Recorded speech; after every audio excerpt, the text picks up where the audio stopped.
Good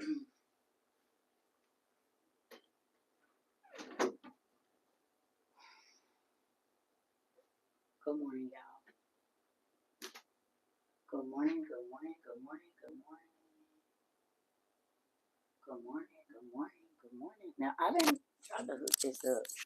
Do this make me sound louder or no? Can you tell me, Miss Andre? Good morning, everybody. Good morning. Hold on, y'all. I'm trying to figure out if this is working. Thank you, Pumpkin. Do I sound closer or do y'all even hear me? I don't even know if this is working or not.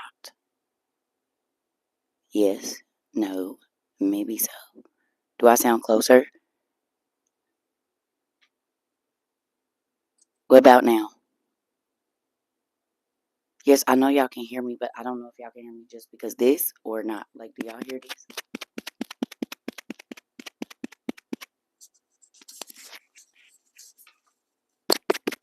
Do y'all hear that?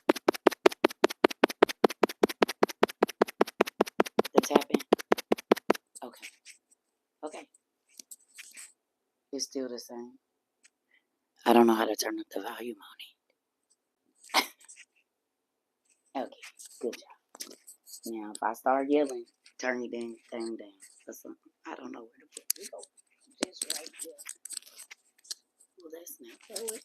Mm-hmm. No, it's going to be backwards. We'll figure it out. Y'all know I be moving around. Good morning, everybody. See? I don't know what kind of experience y'all about to get. We gonna do it like that. Cause ain't no telling. We're over here. Hey y'all, good morning everybody. It's giving Tyler Perry wig, mic, and ears. Well, I don't know what to do.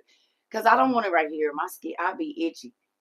But they be saying I be too loud, too low. And I'm trying to make sure that cause I went back and watched a couple and you can't hear me when I be whispering. So thank you so much, Miss Elaine. Okay, so we about to see. Not Tyler Perry. Betty. Y'all already be getting on me early in the morning. And you said it's giving Tyler Perry wig like you ain't lying. Petty. I can't even get 10 good minutes here. I only been in here 3 minutes.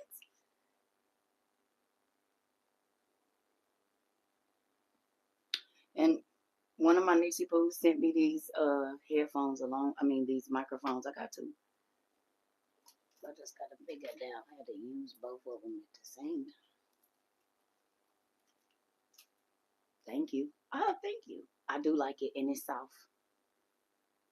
It's soft. Now these love handles then came in real good. I guess this is my grandma body. I'm guessing. I'm fine with it though. It's all right. I'm a little rounder than normal. It's okay. So, good morning, everybody. I probably should turn these lights on, but my eyes have been hurting, so we doing mostly natural light today. Um, I had to clean up in here, y'all. I can breathe in here now. Like nothing's on the floor. Like, cause I couldn't breathe. If y'all could tell, I've been like off the last couple of days. Cause when it's chaotic in here, when it is chaotic in here, I can't think. And as much as my mother used to get on my nerves because she had OCD and everything had to have a place, and it was if it was a half an inch out of place, she was gonna know. I'm very grateful for the training. Cause listen here, I be feeling like I'm about to. I can't, cause I can't find nothing. I don't know where to look for nothing. It's just it be stuff. So I had to get in here and get this floor good, get the desk good, get the shelf together. Like stuff was leaning. I don't like it. No, ma'am. I don't get my eyebrows done. I do my eyebrows. So if they be crooked one day and cousins the next, it's okay. And one of my babies sent me the moles and I can't even find them. Don't kill me. They in my room somewhere. In one of my makeup buckets or one of my trinkety buckets. I gotta find them. But thank you. Oh, it do always feel good to get your space cleared. I'm telling you. And y'all send me so much stuff. I have to build whole 8-foot shelves in order to house it all and then build, y'all know. It's shelves back here, it's shelves over there, it's books on the floor. Just listen, here, I'm in here like Jesus, please help me. They be sisters, they be cousins. Hey, listen, and you know, cause you a whole esthetician. It is what it is. These muscles on this side are stronger, cause I'm always frowning them up. This ain't so much, cause this is not my dominant side. So I know that your facial muscles be stronger on the side that is your dominant side. So your body's uneven anyway. This I know one side of your body is bigger than the other one, so it is what it is. And I'm not trying to be no Barbie anyway. Y'all know I'm normal. I do my own nails. I do my own toes. I do my own hair. Yeah, I am normal. I'm not trying to live no fantasy life, honey. I need to live every day and make sure everything okay. All that extra is extra. Folks be stressed out about trying to live a life they can't really afford. I will not be doing that. I'm gonna live only the life that I can afford, and I don't care who like it or don't. It don't really matter to me.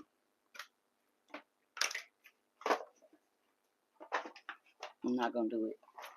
I live stressed out before I don't want to. Mm-mm. Trying to, You coloring your hair now, that part. This gray coming through. I'm about to rock it till about January, February. Then, my birthday, I'm going to change the color. But we about to see what this gray do. Thank you so much. Walmart and Amazon. It's a mix of Walmart and Amazon. Thank you. Okay, so you are going to need your book 2, Buenos Dias.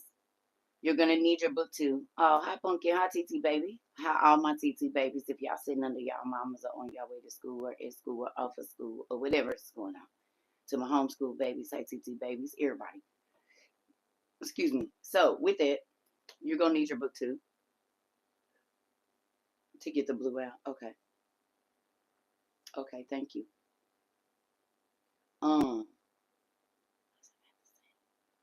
the babies are sick today.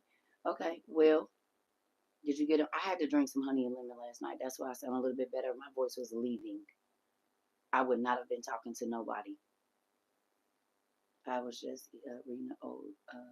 Oh Jesus, you was just reading the old journal entry you wrote about me from last year or this year.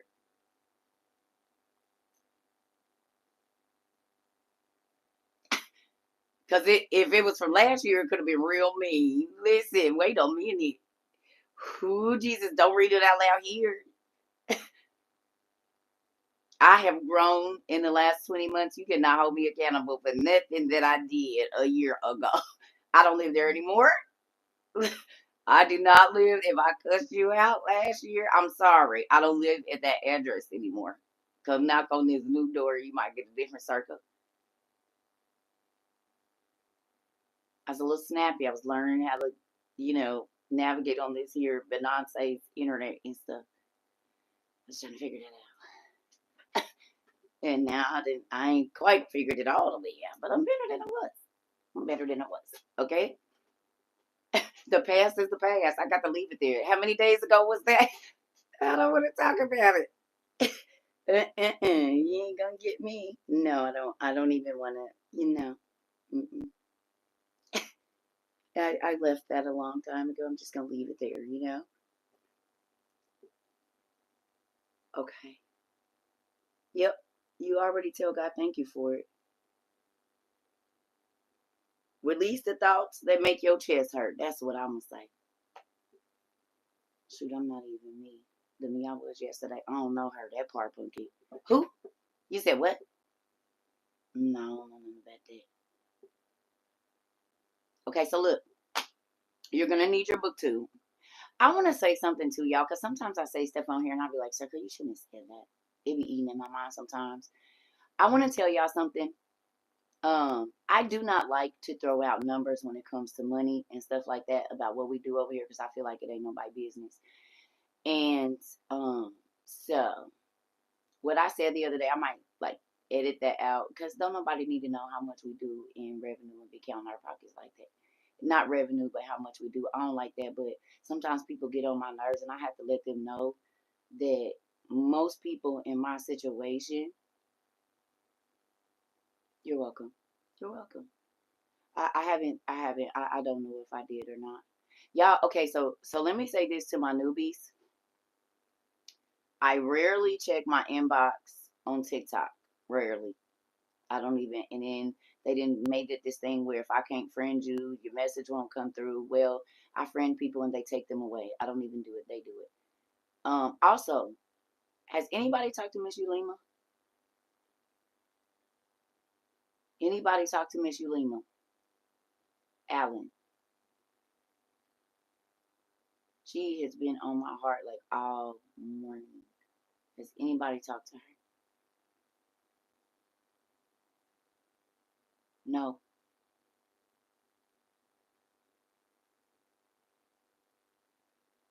I'm gonna have to find her. I don't know how to find her. I don't know if I have an email. I'm gonna have to check and see because right, I don't know where they at. Yeah, we gonna have to check and see. I don't know her. She hasn't been right. She was on my mind, and I remember she was kind of going through her stuff. So if anybody know her um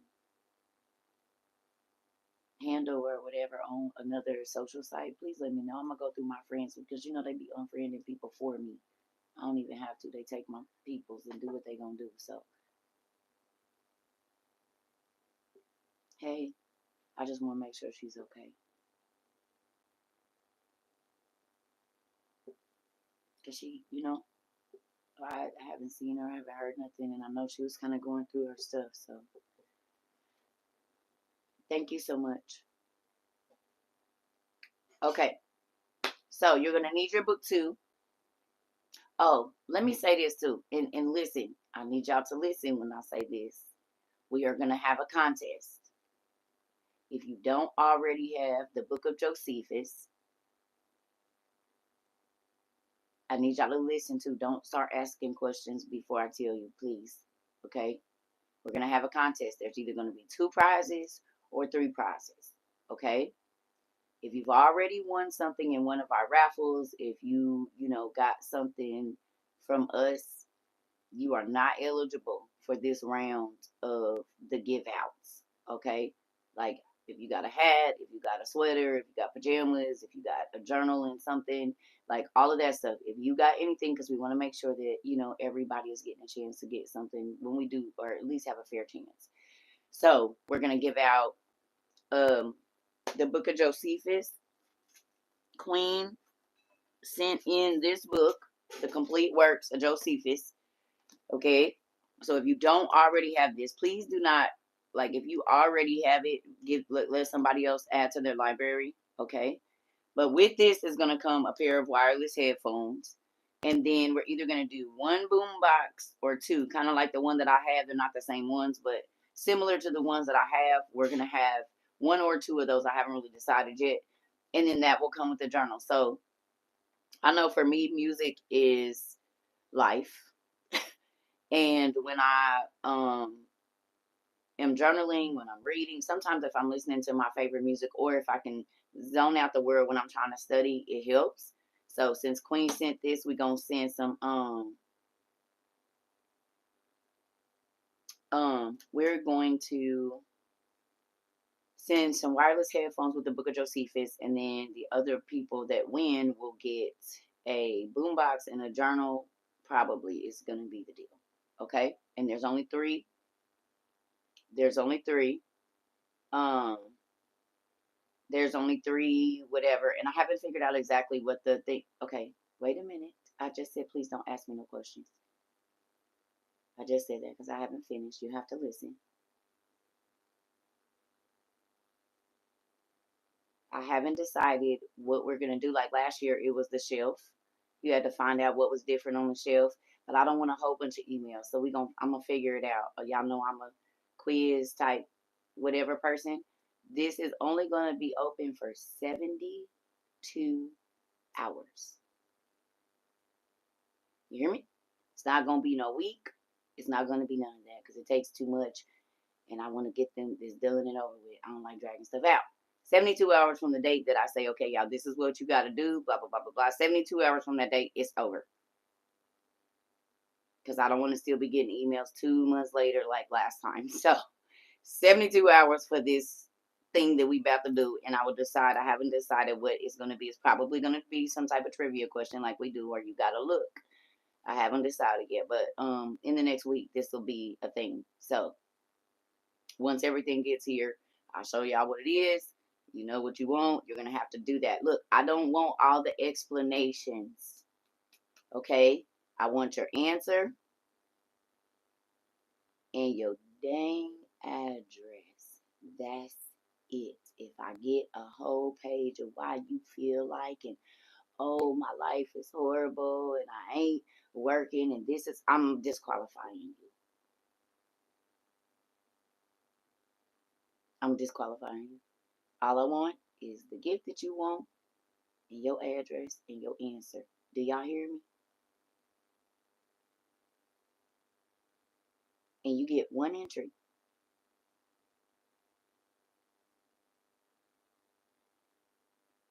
If you send me another email, you disqualify yourself.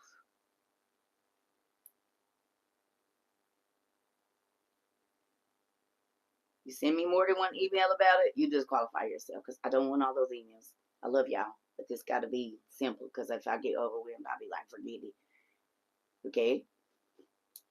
So the only thing that needs to be in your entry when you send in the email to wherever I tell you to send it, when I do, and I'll probably just do a video about it on TikTok, and then I'll do a short on YouTube. But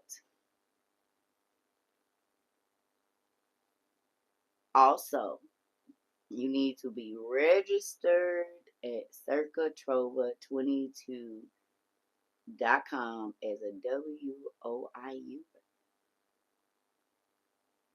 We do give to outside, but because we give so much, this is only for people that is WOIU.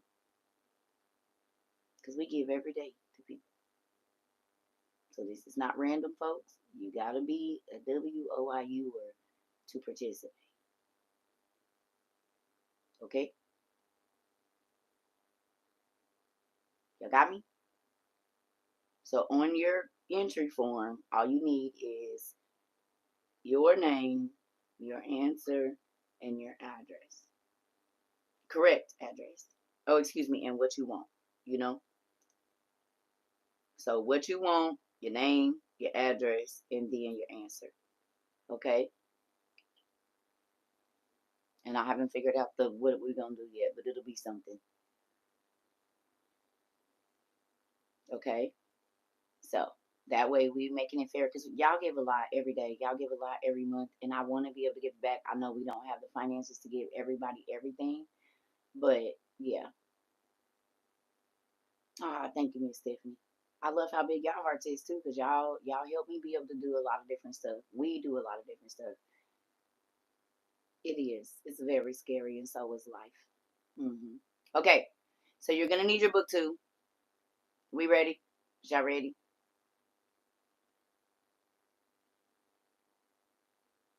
Y'all ready? You need your book too. Okay. We're going to the martyrdom of Isaiah. Now, I normally would tell you the page, but I'm not because I want you to go to the front of your book in book 2 and find the martyrdom of Isaiah. And then I'll tell you the page. I need y'all to know where these books is. Uh-oh.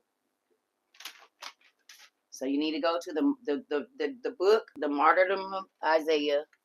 I mean, you're gonna have to go to your table of contents and find it, and then I'll tell y'all the page.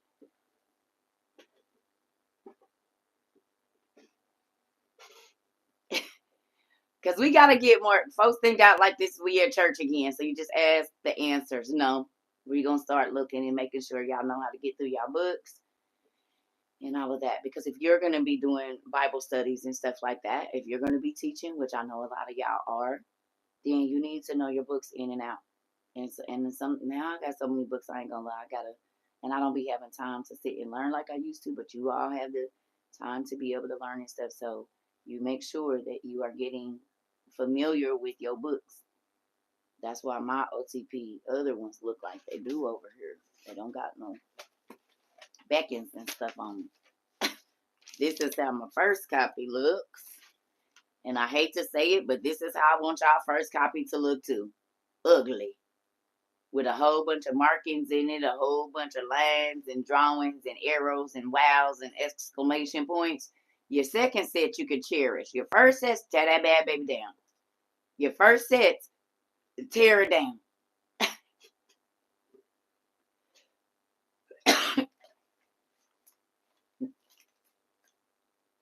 You just go to the website first and it'll walk you straight through it. You just have to be registered on the website. That's it. It's simple. Yep.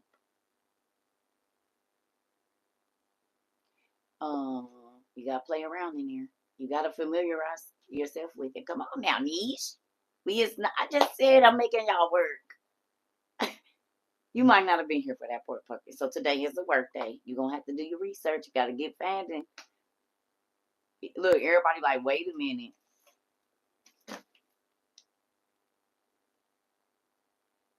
My books aren't rent, but they bent and written in with sticky. Come on now.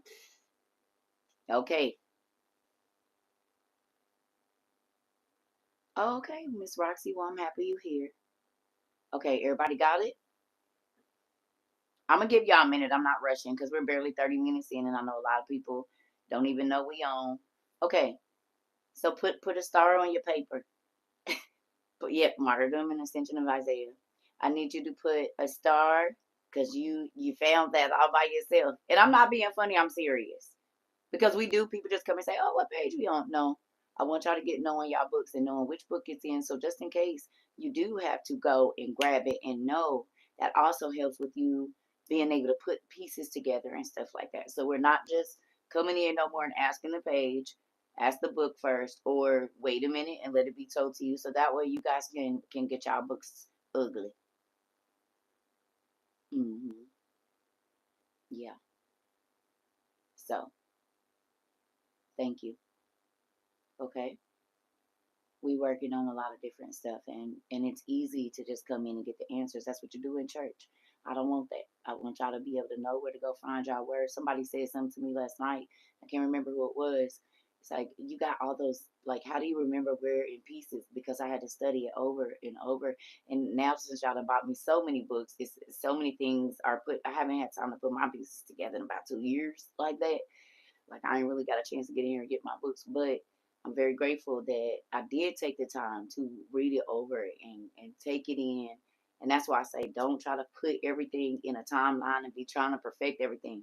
Right? For the next 5 years, 10 years, like literally, if the world goes that long, you just need to be able to um you just need to be able to know the stories. That is what's most important to me right now, is just knowing the stories, because the stories I'll start to put together the more books you read and all of these different things. Okay,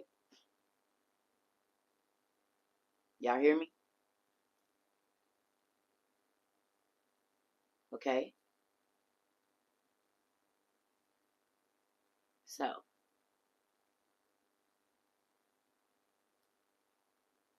today is a look day. So what do I normally say? If you come in class and you don't know where we at, what do I normally say?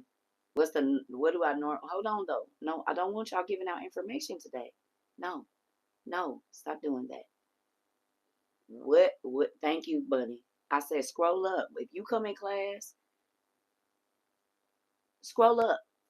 These are questions that you can answer for yourself. Nobody is handing you information no more.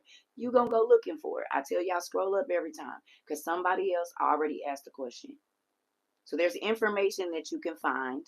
We are not spoon feeding simple things anymore. We're moving past that. Y'all hear me?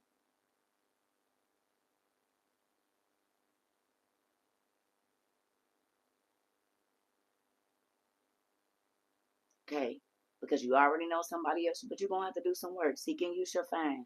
And then you could just jump right in quietly. Okay? Don't just come in talking about what we talking about. If you take 5 minutes and just sit and listen, you'll already know those questions will be answered. You'll be right in step. Good morning is cool and all of these things, but okay, we be here every day, and I say the same things every day, but we all big and grown. And so there are things that I shouldn't have to say no more, and there are things that I should not see. Real life. Okay? The answers are always going to be in the chat. Scroll up. Somebody already asked where we at. You don't have to come in and say, what are we talking about? Because if you listen, you'll know. You hear me?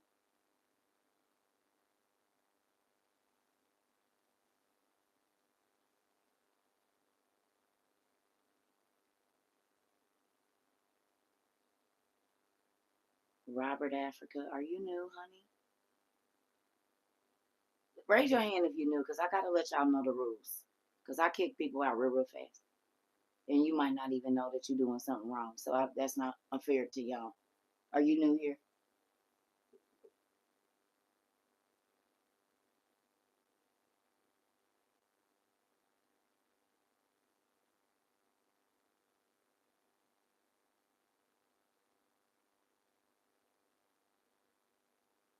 Okay. New people. Okay. So let me let you know something, honey. This is my live. Not absolutely nobody comes into my house and tell me what to do. And seeing as how I'm sitting in my office, we don't tell me get moving, let's get going. This is my live. And you'll need to know that that's one of the easiest ways to get you kicked out of my class because nobody tells me what to do but the Lord. I'm going to explain it thoroughly because I don't want to have to answer the question no more. And a lot of people want to get straight through stuff, but they got to be explained. Some got to be explained to them 10 times. Sometimes, if you take time and listen and understand, then you don't have to ask a whole bunch of questions. You can just know.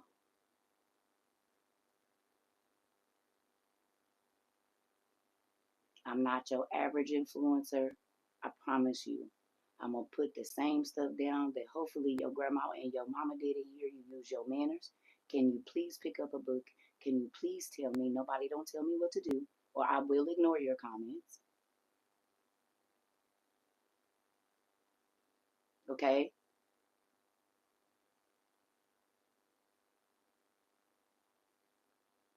I'm not going to stop my class to talk about what you want to talk about. I'm not going to do that. I give everybody respect, but you will be respectful when you come in here. This ain't the normal social media, I promise you. If you don't use your manners, you get ignored.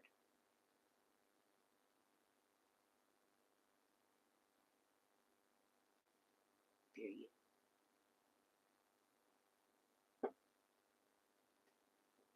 You're not the only person in the class. So if I stop to talk about something else and you don't want to hear, we got over almost 800 videos on our live on YouTube, CERCA TROVA 22. You can go there and fast forward and stop me talking as much as you want to, but you won't get to do it here. Okay, this isn't TiVo on this side. This is live. And so when I want to talk about something, I will. And if I don't, I won't. I will not be rushed and or whatever. I'm just not. So with that, I need to let everybody know I'm cool. But I know this social media have people thinking just because we up here that I be caring about certain stuff and I don't. Mm-hmm. So with that, now that you all have made it, because you went to the table of contents and you got to the martyrdom and ascension of Isaiah, now I need you to take a trip to page 160, please.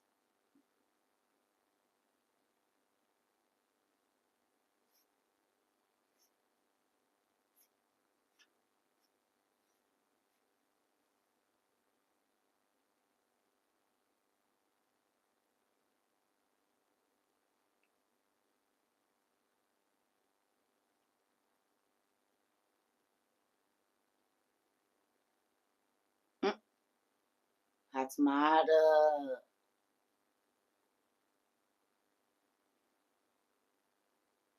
I need you to go to your booktube and get in Martyrdom of Isaiah. But you know, I already know that question is being answered. I just fussed at everybody. I'm pinching you under your arm. Amber. What did I say today, y'all? I love y'all. Oh, she didn't hear me? Oh, okay. Never mind, Hatamala. Okay, y'all. So today is a search day. You good. Today is a search day. Okay. So for the people that just came in, you got to look today. So, yes. Okay. So I told y'all it's starting to feel like church over here where people just come in and ask where we at, what page we on. And I say every day, scroll up. Somebody already asked that question. And I'm not fussing at nobody. I'm just saying. That's why I didn't even tell them what page we was on today, because I want you to go to your table of contents and find the Martyrdom and Ascension of Isaiah. I need y'all to know these books. I need y'all to know. And so we're not giving out page numbers no more. When you come in class, you need to scroll up and see where we at. Because the answer is here, but you just have to look for it. Okay? We searching and finding. We seeking and finding. You go on up in the city. We doing it now. But from now on, when you come in class, scroll up. Y'all already know the answer's going to be there. Scroll up. We got to look. You hear me? I love y'all. I ain't fussing, but I say this all the time. If you come in class, just scroll up. The answers is going to be there.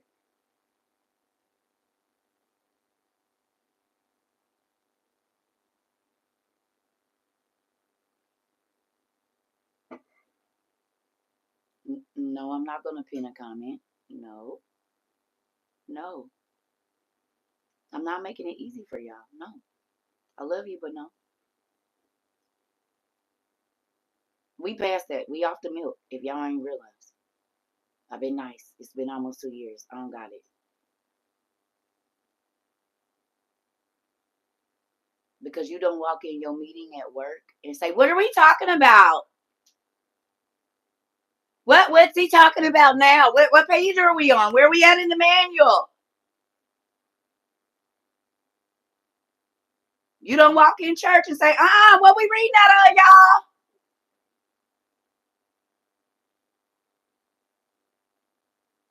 But I'm just saying, do you understand how that is? If this ain't church, it ain't work, but it still be the kind of same thing. And sometimes I gotta tell folks, hey, we've already given out the instructions. Just scroll up. Especially if you see we've been here for a while, just scroll up and get the information. And I say this every day. I don't want to no more, and I'm not.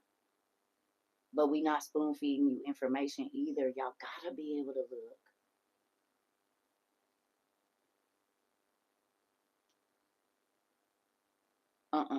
Cause y'all just, when they ask, you don't answer. If you come in and you sit for 10 minutes, you will know where we at. That's why I don't want y'all to answer the questions. No. That should teach you to come in and sit and chill for 5-6 minutes.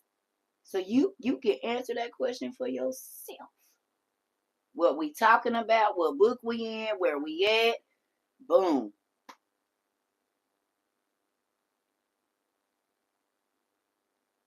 And that's not being mean. We all grown. But I'm also teaching y'all to seek and find even in here. No, Hatsmata, I'm not fussing at you, pumpkin. I'm not fussing at you. I'm just trying to get y'all to see another way that I want y'all to do things. Only because when you start to do it here, you'll do it.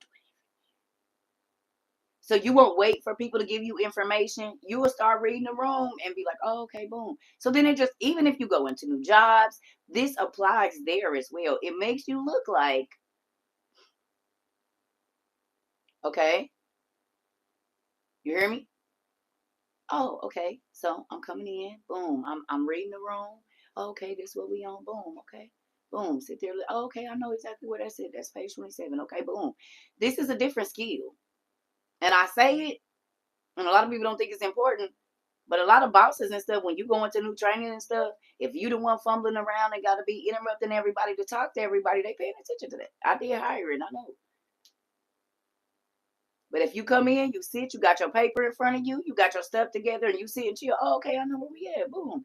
They looking at that too. That you don't always need instruction to get started. That you gonna read the room, read the board, read the whatever. Get this is college. Same thing. No.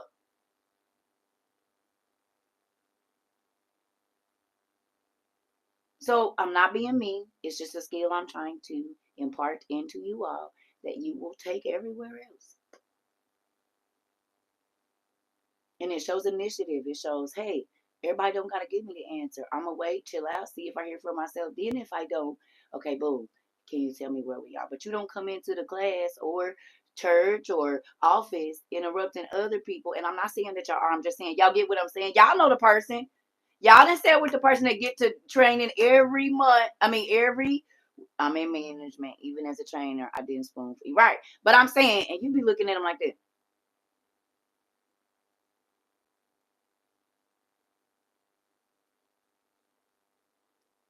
You see? So I'm not fussing at y'all, but we've been here a while. You said and do.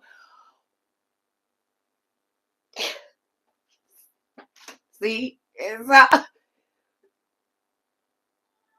yeah. Well, see, let's hear. I'm not pinning nothing. I wish y'all would quit suggesting that. Did y'all just hear me say I'm not making it? I'm not pinning nothing. That ain't the type of teaching I do. I want you to go looking. I want you to be able to not everything be at the tip of your fingers and stuff. No, I'm not pinning nothing. I'm not. And y'all quit saying it. I'm not pinning a damn thing. You hear me? I want you to go looking. I want you to come in. You might see some information. Somebody might have asked a question. You might get some other answers that you didn't even know you was gonna get if you go looking. I'm not fussing at you, pumpkin. People said it up right before you, and I said I'm not pinning it. But I had already said that maybe you didn't come in. I'm not pinning it. We searching, and from now on in this class, you gonna come in here and work. I'm not making nothing else easy. Cause y'all about to be what? Juniors? Some of y'all sophomores, there's some freshmen in here, but some of y'all about to be juniors. I am not. No. Some of y'all got more books than me now.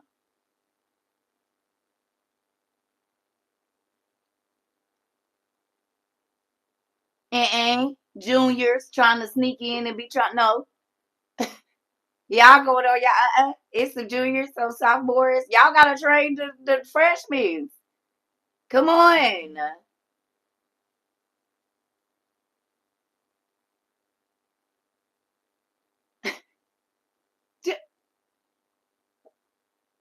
Mm-mm.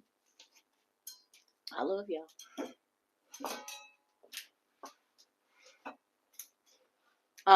Isabel. Yeah. Oh. And y'all did it. Isabel gonna look like this. Side eye and her twin right under talking about fine. Oh, y'all, listen. Yeah, right. We been here to you been y'all about to graduate. I ain't doing it. I feel like the dean, the dean and what is it? What the heck is that show called? With the witches. Not the witches. What the heck was that show called? Um where they're at the school. I cannot think of it. What is it? No, no, no. No, no, no. With what's his name? No. Fillory. Fillory. The magicians. Thank you. But thank you, Cos girl. You already knew where I was going to sit right there. Y'all remember how he used to push them? He said, no, you're just not seeing it. I don't give a dang. Go looking. Well, you got till 5 o'clock to figure it out. That's the vibe I'm giving from now on. You better go looking in your books. You said, oh, okay, let me watch. Yeah.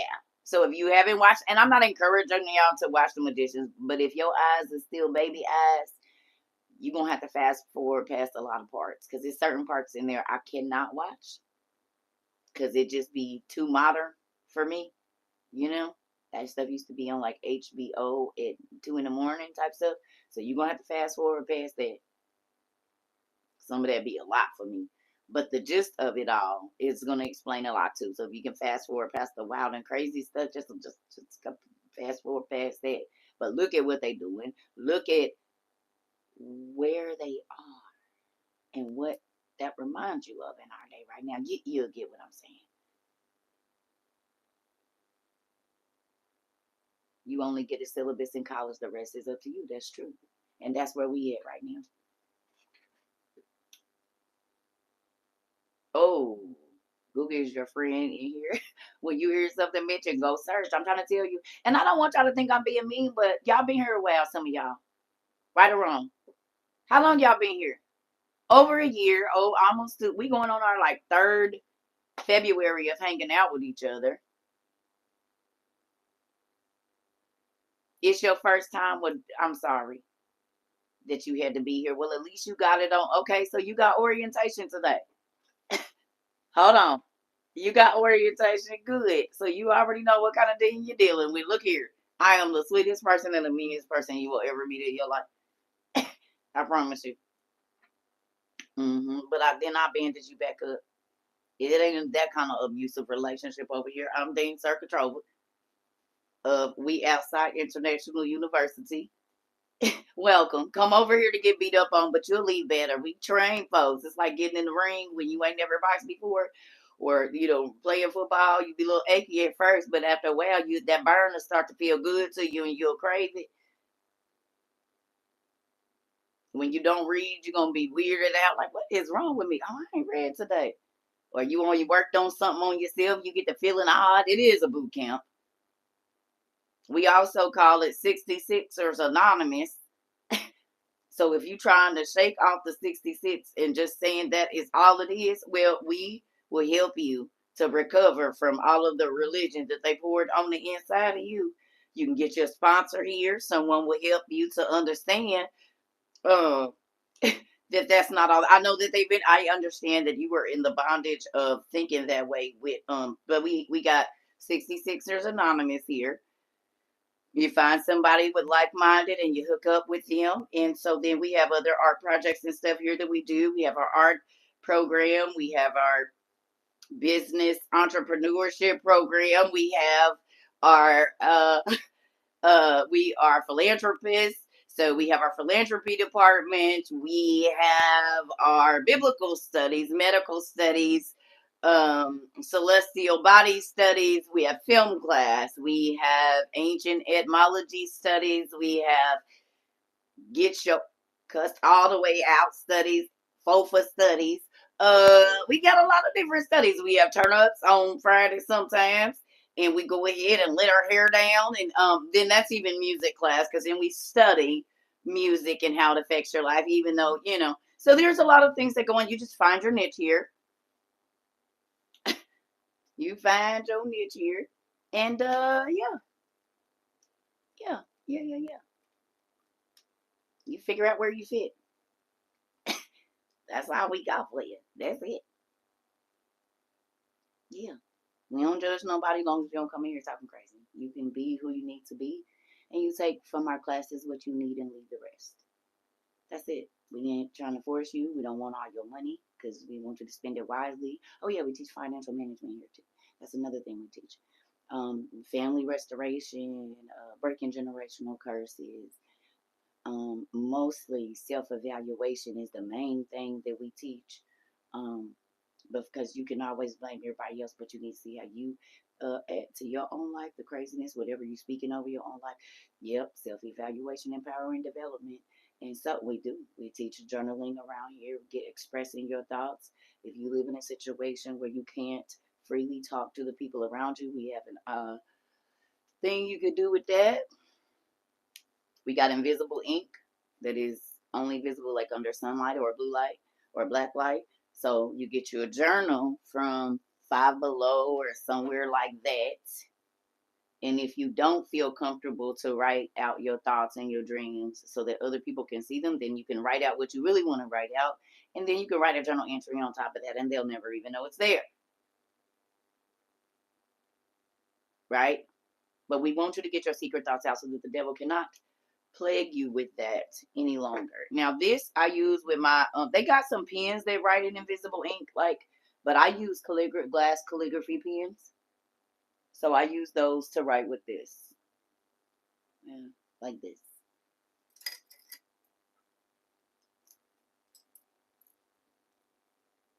So I use these and I write in my journal, right? And so then, you know, because sometimes people are nosy and there's things that you want to talk to God about. You don't want to leave them here. You don't want to say them out loud, but you need to get them out. So what you could do is get you some invisible ink, even if it's stuff that you've been holding on for years, but you don't want to say it out loud.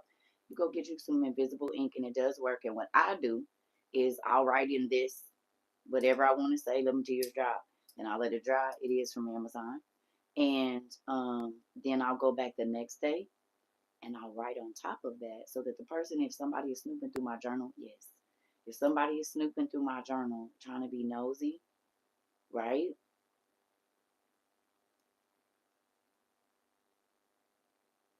Because everything that you write is not always for your spouse. Your spouse is not going to stand in judgment with you. And so, whatever is between you and God is a personal relationship. Or parents, y'all want to go in and read your kids' journals and do all of that. They relationship with God don't have nothing, and they secret, not secret thoughts, but their thoughts. You want to know what your kids is thinking, but you want them to talk to God more about what they think than you, because He's going to lead them. You hear me? And sometimes when you invade a person's space, then that breaks trust. And so then if they do want to come talk to you about something, they don't know that they can. So with that, and this isn't about hiding nothing from your spouse or hiding nothing from your parents. You get to have a personal relationship with God. Your wife and your husband, I'm not talking about hiding the secret dirty stuff. I'm talking about your worship, your relationship, the things that you want to improve in yourself. If you're not ready to share those things just yet, but you know you're going to, but you want to talk to God about how to do it. Like, there's conversations I wanted to have with my ex-husband. So I would write them down and then ask God to give me the answers. You know what I'm saying? To how to do, because I was tired of arguing, I was tired of fussing, I was tired of fighting, that type thing. You know what I mean?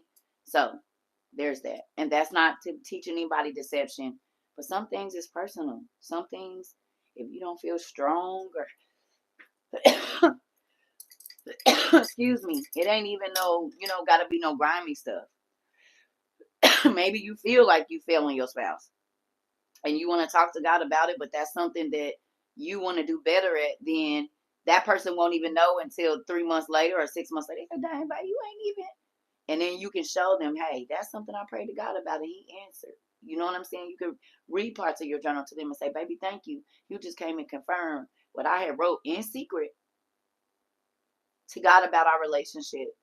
But it'll be, you know, it's gonna come to the open. So this ain't always a negative thing. This is, God, I'm working on myself, but I don't want to tell my husband or wife I don't really know how to do this. But God, can you help me? You know what I'm saying? It's your secret thoughts that are good thoughts, not bad thoughts. Your good thoughts, or even your children. All kinds of things can come from that. So just be thinking about that, okay? Because we encourage you to journal as much as you can. I would love to challenge God for all the wicked He has done, but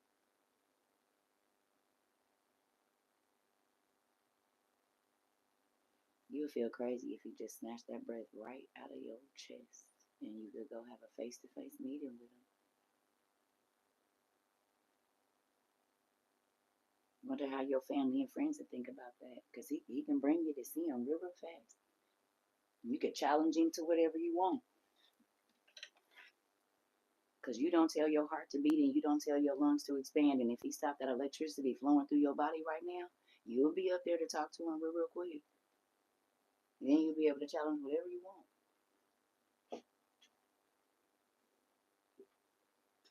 Because I don't care how much the doctor pump electricity pump in your chest. If God say don't restart, it don't. So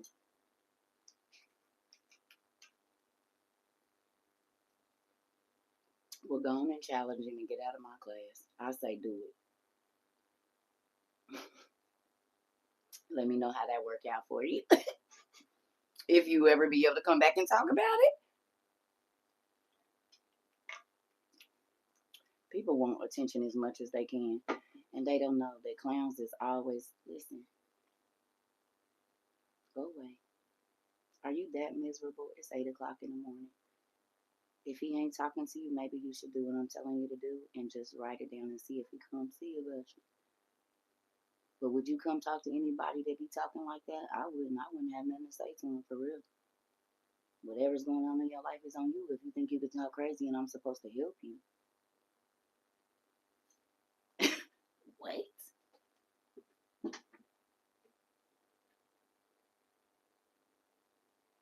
We're going to seek equilibrium on your live and tell people about it. I think that's what you should do.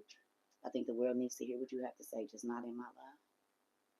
I think you should get on your live. You got enough followers to go live. I think you should attract the people that believe how you believe and get out of my life. I think that would be the easiest thing. But I do see that this is the only way that you're going to get attention all day. So, hey, some people only know how to get negative attention, and it sucks. Like, positive attention is so much better. It makes you feel like high and stuff. The endorphins really release. Moving on.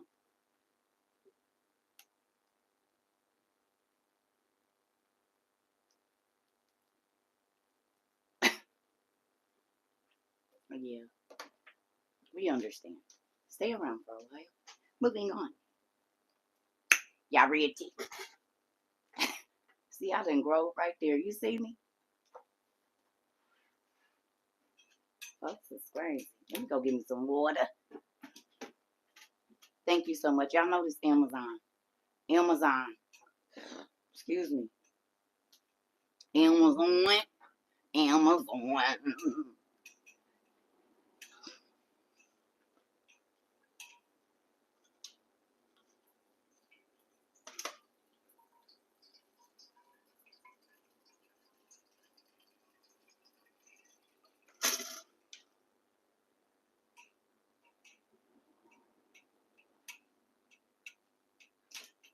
I have to remember to take this off when I go to the bathroom. Y'all can't go in there with me.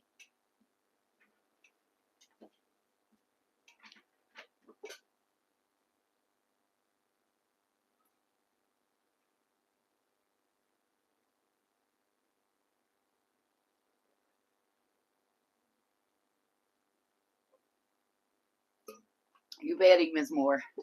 You it's Betty. Ah!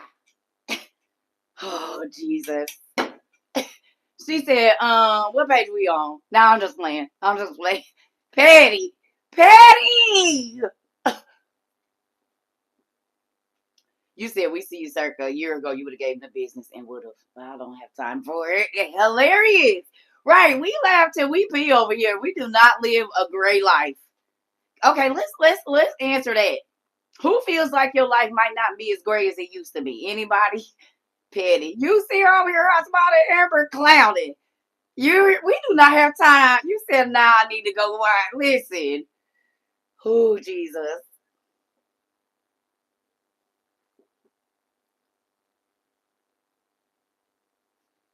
I'm divorced because people want to get you, but they don't know what to do to keep you, and I don't got time to waste. Uh, yeah, Folks get married for pictures and stuff. They don't get married to wipe your butt and your drool when you can't do it yourself. So I won't be getting married probably no time soon. You said what?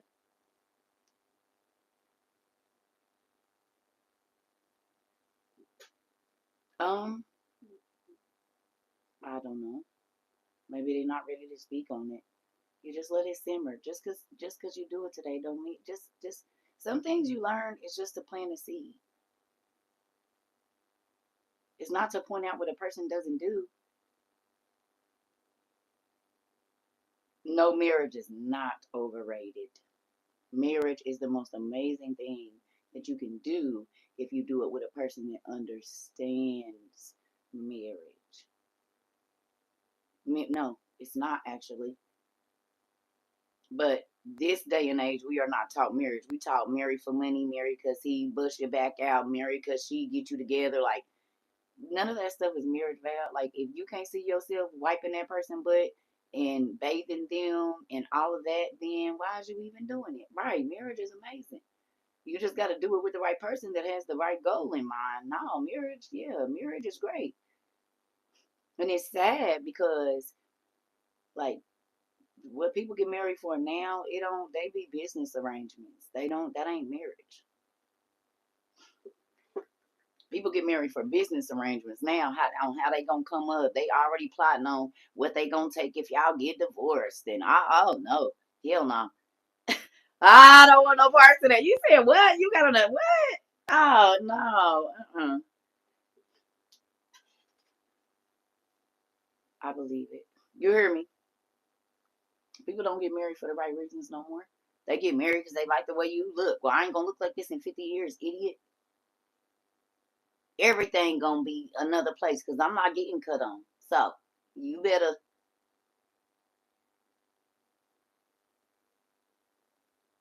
you hear me?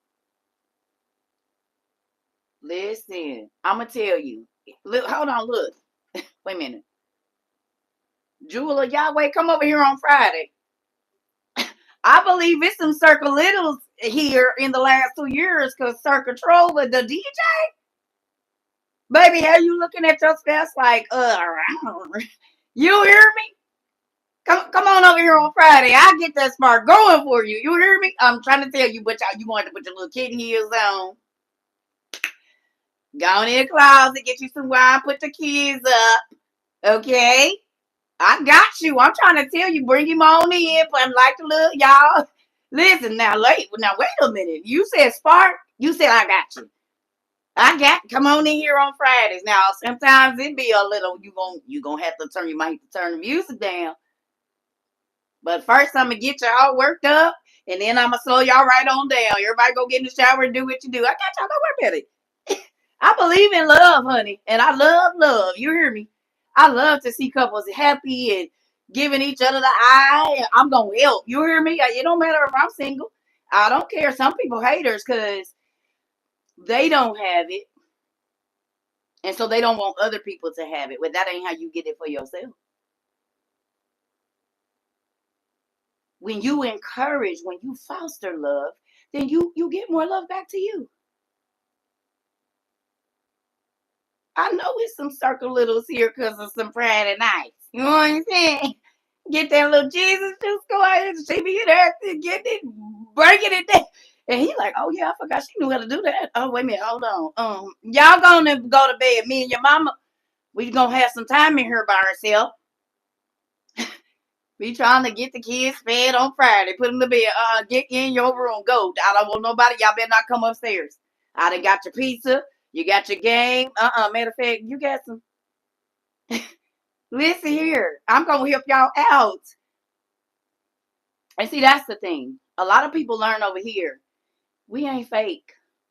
In order, in order to maintain your marriage, you gotta do the stuff that made you attracted to your spouse. Like whatever you did when y'all was dating,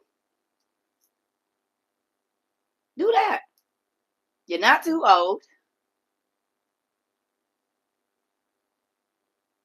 You said Circa creating nations on Friday. Well, I'm assisting. My dad do the spark. I just be setting the mood. You know what I'm saying? Because most married couples are not gonna go out. They don't want to be out in that scene. So we bring the club to the house. And so you get to see your husband getting it. You know what I'm saying? How they be having their hands, y'all in a dance party like back in the day. Like, come on.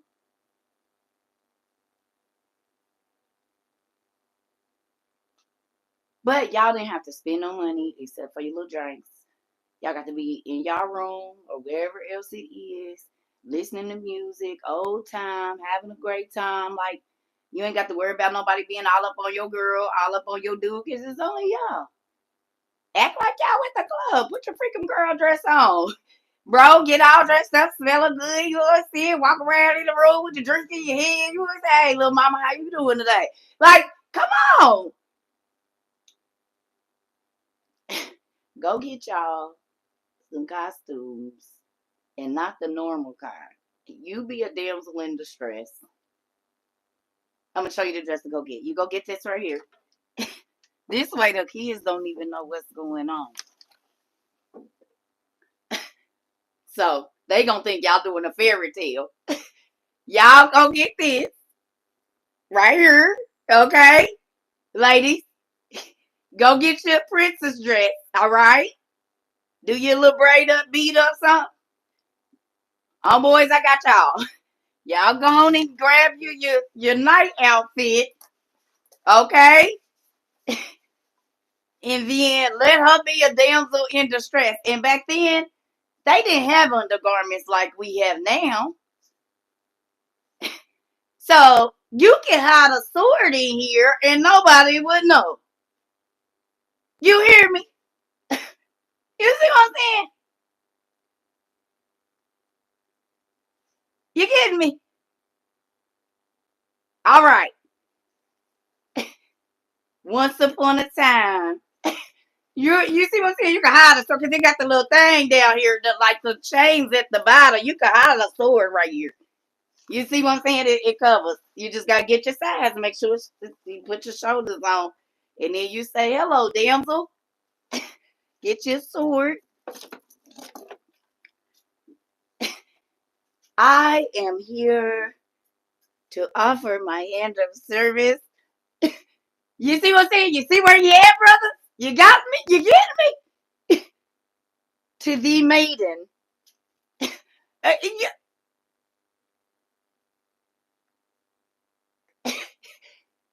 And she says, well, how will you prove thy love for me? Y'all getting me? You see what I'm saying? So if the kids come in, they don't know what's going on. They think y'all practicing for our play we gonna have. Right? So then she over here, you know what I'm saying, lady? So then he, how can he be of service? And you got your tiara on this. My father will choose a husband for me. There are 3 tasks that you will have to cut. Right? You will have to fight a dragon. You will have to bring me the chalice of the gods. Right? So y'all got stuff set up around the house. So when you run out the room and grab the goblet, they don't know what you're doing. You hear me? Like, what is they in there doing? Huh? We practicing Shakespeare now. And your mama done put some stuff in there. Don't touch that bowl with the grapes in it. You hear me? I'm just saying. It's a lot of stuff you can do with the books that you didn't read. Get some content. Is all. Okay, fine, don't. I be trying to help y'all out, but y'all don't be listening. You could be a Roman soldier, and she could be Helen of Troy. You know what I'm saying? She could be Helen of Troy, and you could be a Roman soldier. Like, okay, fine, don't then. You're doing all this reading. What you using it for? You said clear. I'm just saying. Oh, fine. Whatever. We'll keep it then. Just brave knight, my father hath bequeathed thee to a quest. Come on, win thy fair maiden's hand if you dare. Come on, girl. That's what I'm talking about. Come on, right. Well, see, Maury, everybody do the nurse. The naughty nurses played out. So we got to do something else. We bring in some. Yeah. Untie a rope on your thigh. Now, see, you giving real life things. You said a plumber in the house. See, we doing good clean fun over here. We are trying to build the imagination. That happens in real life. All of that happens in real life. We trying to bring you hear me? Now, Maury, I know where you be at. Come on back, Maury. See, I think you on a different page. Those pages bring pop-ups to your life. We're going over to the make-believe side.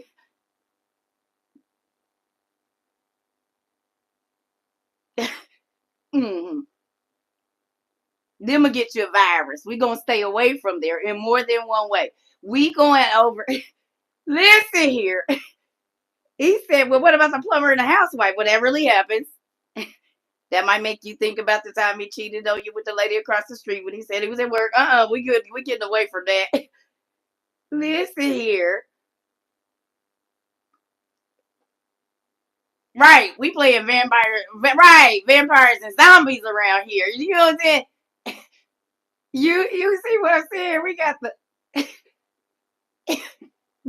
the you be Dragon Ball Z and I'ma be right. So you said I need some more coffee for all of this. Listen, role play seems to be dead. It is. It is. You said not Dragon Ball Z. Solomon and Sheba and Will. I will be playing that. Do you hear me? Solomon and Sheba, I say go for it. Definitely do Solomon and Sheba. Mm-mm. Research the costumes they wore back then. That'll be a good one.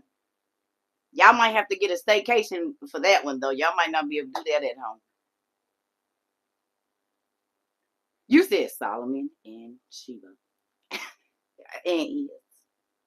You might have to send the kids to grandma's that evening. Ooh, you said, I'm giving me a Samson. Don't be Delilah, though. Pick somebody else. We ain't bringing that into the world, so we just. They're going to have to go to grandma's house. Don't you want to go visit your grandma this weekend? Grandma's going to make those really good cookies. Because you didn't already took the stuff over there so she can make them. Mama, you ain't made none of them cookies in a while. You know the kids love. Come over here and make them cookies with you. I'll buy it. Don't even worry about it. I want some too. But I'll come up when I come pick the kids up on Saturday morning after y'all had breakfast and brunch. The bribery of it all. If you buy the stuff, she can't say no that she ain't gonna make them, and then the kids just want to go. You know your grandma making them cookies this weekend. What cookies? Them favorite ones y'all like. You didn't set the whole thing up. You see what I'm saying? You didn't got her together. Oh, I ain't made them cookies in a while. Your grandkids will come over there and get them. So let's just get this all working. Strategy wins the war. It does. See, y'all asking, y'all ain't gave nothing yet. You got to come with a love offering to get the grandmas to do what they need to do.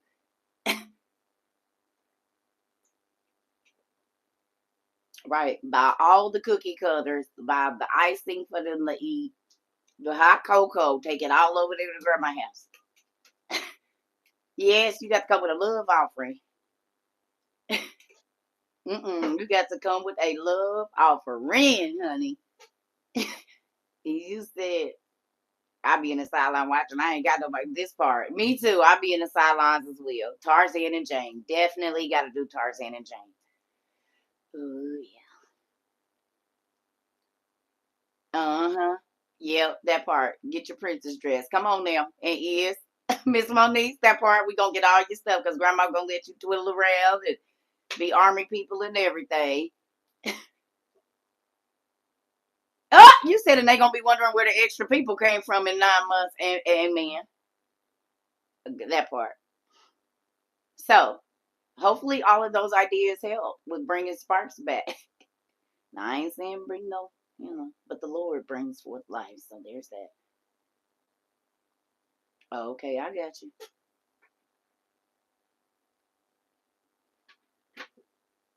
Well, we talking to the married couples. We talking to married couples anyway. So if you single or is celibate or whatever, this don't apply to you. We talking the folks says how to bring the spark back. Or talked about that. That's where we at. We only talking to married couples. That's it. Mhm. on. Ooh, we've been on here 70 minutes already. Can I say this though, y'all? All jokes aside, I do, because marriage is something that God put together. The devil has tainted it. I don't know, with these new swords I be prepping. I don't know. The nearest. Ooh, come on.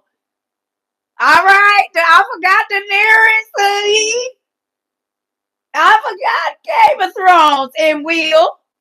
I forgot all about that, honey. Yeah. Yeah, that was yeah. Don't forget Daenerys Targaryen and old boy. Yeah, don't forget them. Don't forget that.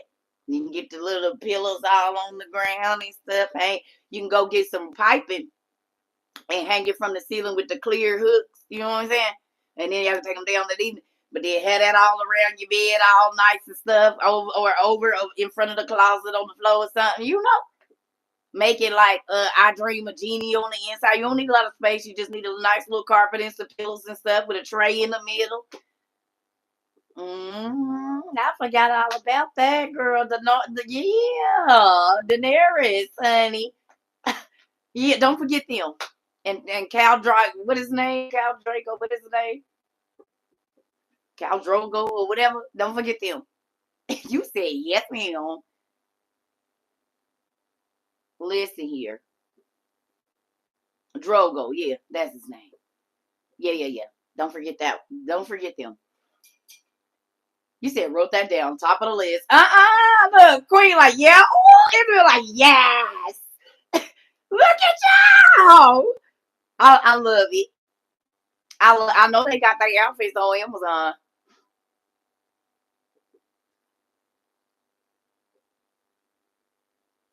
Listen, they do cut up and do and do. We is encouraging love over here. It's Christmas time. Guinevere and Lancelot, of course. Ooh, don't forget Jon Snow, baby. Yeah, look here. Y'all already know. So look at y'all minds like, oh, yep, I could just go to the Goodwill and get him a nice little and wash it and throw that on. Don't forget the Goodwill for all of these costumes and stuff. Go in the old people section over there where they be having just like all the extra. You can find a lot where you don't have to spend a lot of money. You can do your props and everything out of the Goodwill, $1.50, $2 out of their little bric-a-brac and stuff. There's a lot of stuff you can do and just put in the box in the closet. You said then gave me some ideas. Yeah, you don't gotta spend a lot. Spray paint and make everything look all gold. Like if you're gonna do I Dream of Genie, you can go get some cheap bottles from Dollar Tree, spray them there. I mean, make $50 in the design and it could change your whole evening. You know what I'm saying?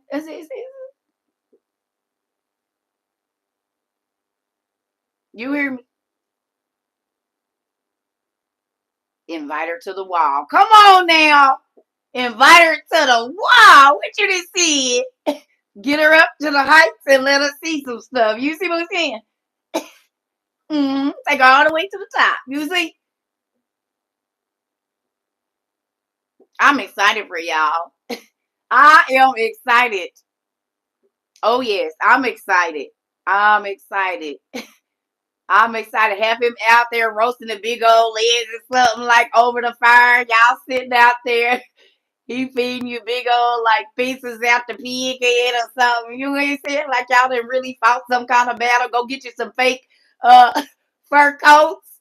Listen, creating yourself is going to give you a sense of peace and imagination. It is. Make your own characters too, if you have to. You know what I'm saying? Yeah.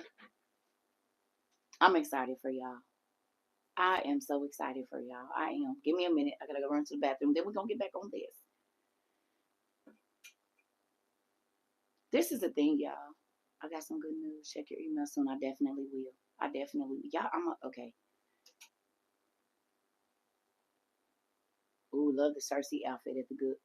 Leave that Cersei outfit at the Goodwill family. Uh-oh. You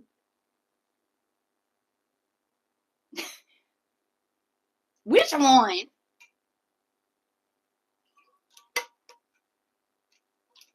Oh, I get what you're saying. And glow in the dark paint. I bought some pens. That's crazy you say that, Queen. Now this was gonna be for one of our skits, but I'm gonna show you.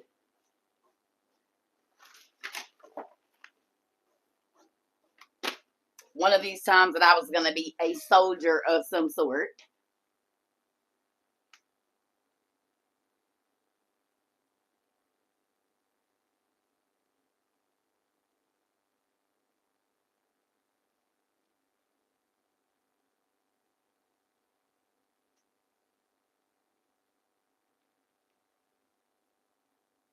These can be used for directions. You could be the die.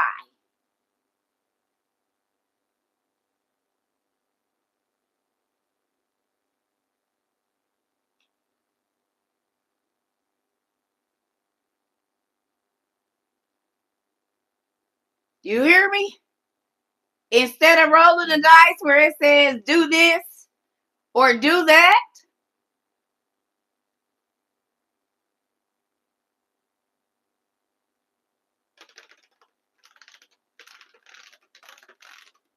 you say, "Oh, let me go get some." You be No, it's not edible.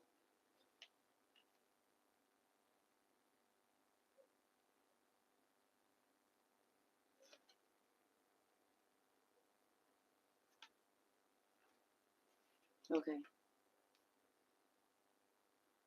right. You said you are something else. I love you. Well, good. You said bad. Come on now. See, you got to make it interesting. No, no, no, no, no. Listen, this is instructions. It's non-toxic. But I'm saying you can write instructions.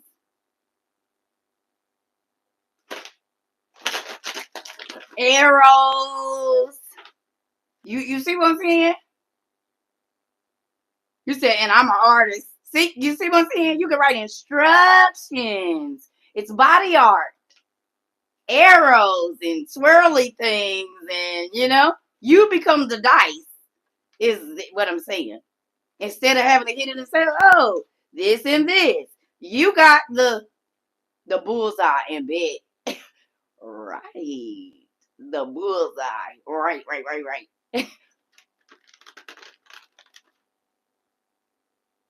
You see what I'm saying? Now y'all get the scavenger hunt of it all. The scavenger hunt of it all. Do you hear me? X marks the spot. See, now y'all getting it. Right. Right, right, right, right, right, Miss Monique. That's what I'm saying. You see what I'm saying? Amaze. Ooh, I like that. You are an artist. Amaze. Oh, see, look at all y'all like, yep, maze. Yep. Uh-huh. Now this is for my tattoos for work. When I gotta draw all of these little symbols or whatever, so I can look like a warrior. But y'all get to use it for other things. Excuse me. Hmm. Sucks for me. Moving on. There's that. So.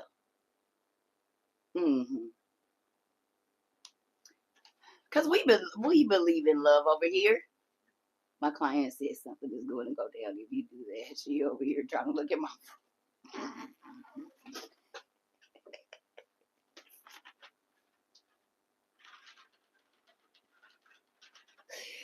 Oh, oh Jesus. Oh. That part. Oh, Queen, that's smart. Queen said put a number on every body part. I like that. She said put a number on every body part, roll the dice, and whatever number it lands on is. That's a good idea. 7-11. 7-11. 10 and 2. I don't know. Like what you got. Oh yeah. That was good, Queen. See? See? Look at how all the ideas just come together, and now everybody like, yep, I'm gonna do that. That'll be for the Tuesday on when the kids got. Oh, it's your husband's idea. Oh, that's your cousin idea. That's Queen husband idea. He said, that's me. Don't let them think that's your idea. No. He said, yeah, that's a good idea. You hear me? Okay, so I'm gonna leave this with y'all because I gotta go to the bathroom. You said, "Ooh, uncle." They said, "Ooh, uncle." But guess what, though, y'all? Y'all see how everybody's smiling and blushing, getting butterflies in your stomach. He even did it.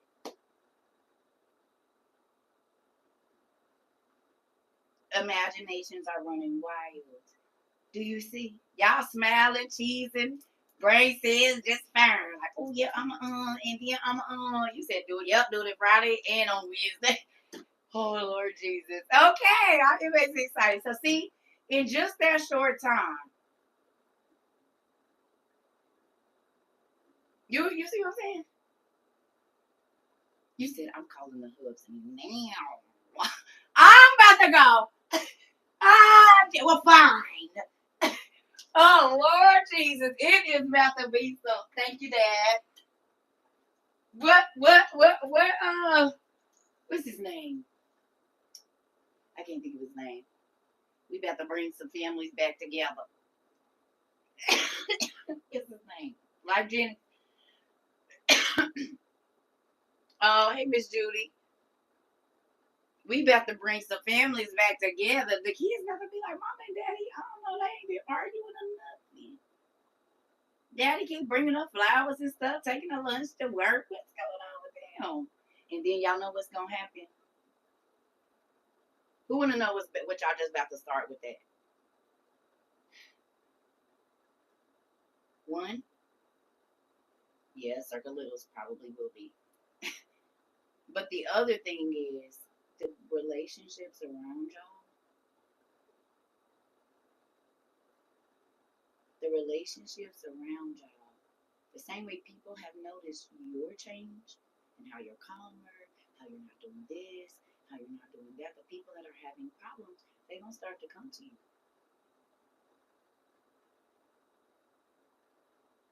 How did y'all get back? We see y'all over each other and stuff. What's going on? You gotta tell them everything you did, but you can give them ideas.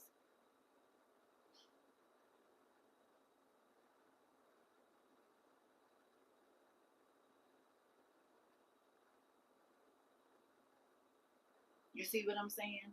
People are gonna see y'all relationship because people know. You know what I mean? They know.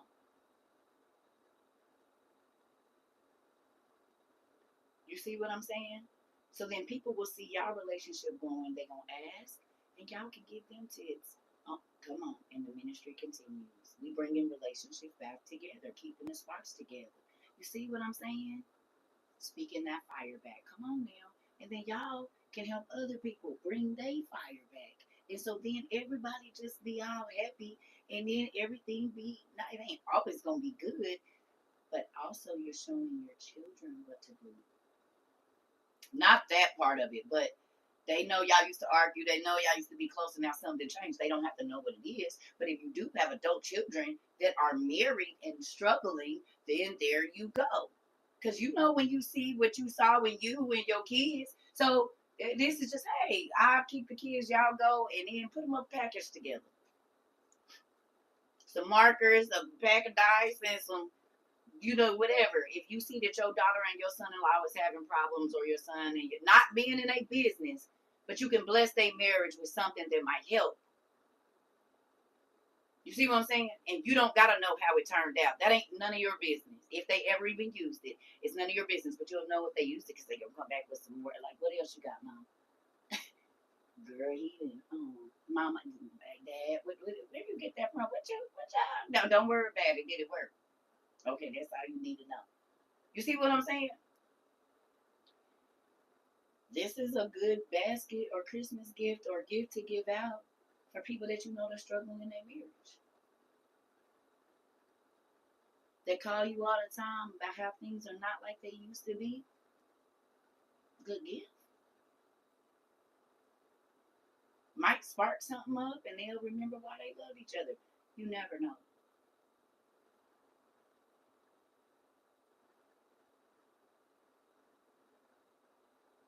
You hear me? So, help somebody else while you helping your marriage too. You ain't gotta be in their business and in their bedroom, but there are things that you can do to help your friends instead of just giving them this all the time. Give them something that actually might work. You know. So I'll be right back. 2 seconds. No more than 2 seconds. I got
sorry. I had to blow my nose. Make sure. I need to put some water in that thing. I gotta remember to do that when I come in.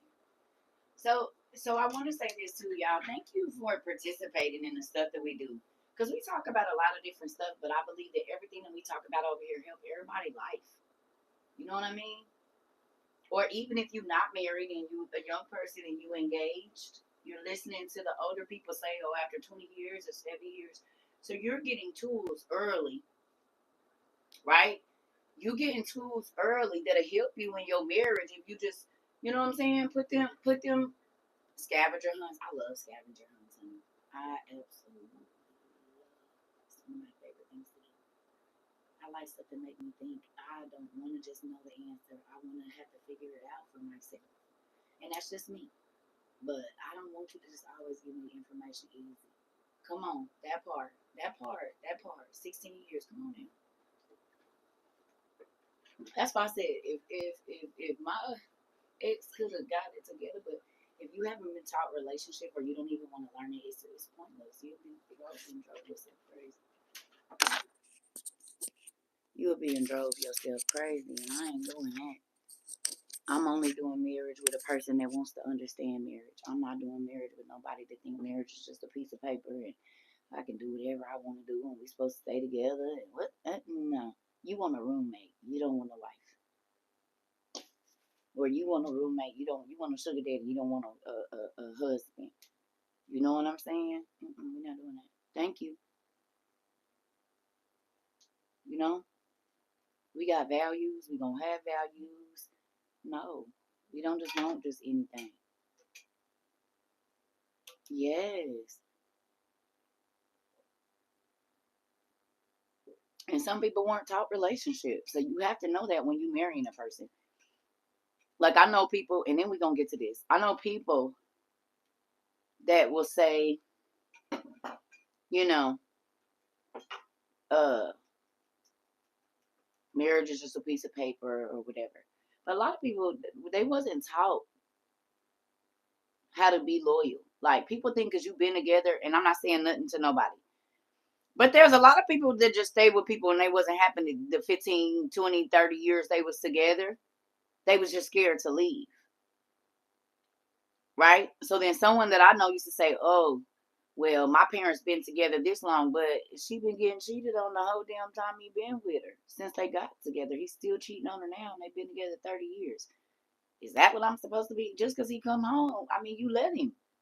He can do whatever you want to do and still have you. So yeah, that ain't marriage to me. I want to know that y'all worked on stuff. I want to talk to the people that still ain't doing the same stupid stuff they was doing when they was 20 years old. You still got to go through this man phone and he 55? Girl, please. And ain't she's trying to talk to my man. Well, how the hell she get his number? That just fell in her phone. Help me understand.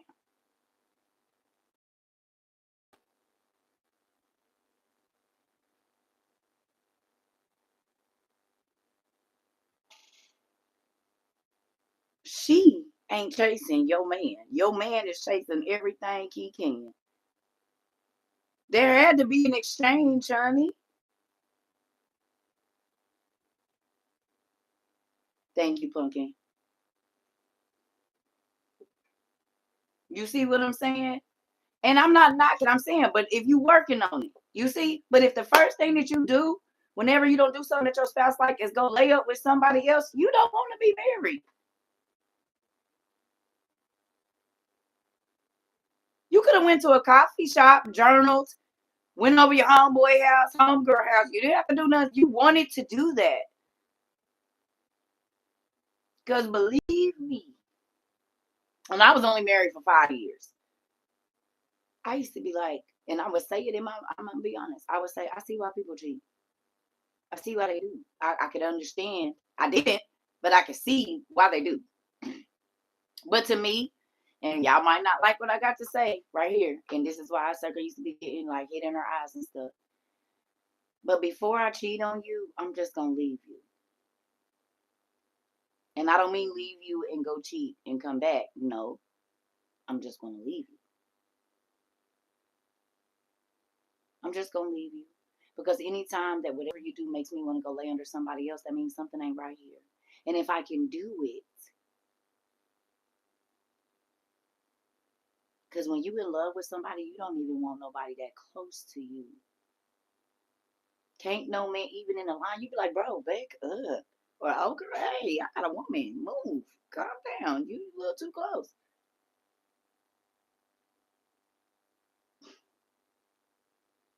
So you can't tell me you love me and be able to just whenever you want to go lay under or over somebody else. That no, you don't even love you. And I know things happen, but come on now. Nobody didn't force you. You did it because you want to. Period. That's what you wanted to do. The Bible says you led away by your own lust. And that don't, I mean, you see what I'm saying?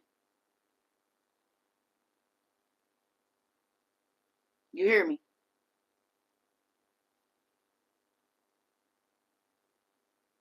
Life happens. Nobody is perfect, but it is your choice of what you do. It's your choice of how you hurt another person. Because yes, it's easy to do the wrong thing. It's very easy. It's always gonna be easy. But what shows your strength is not.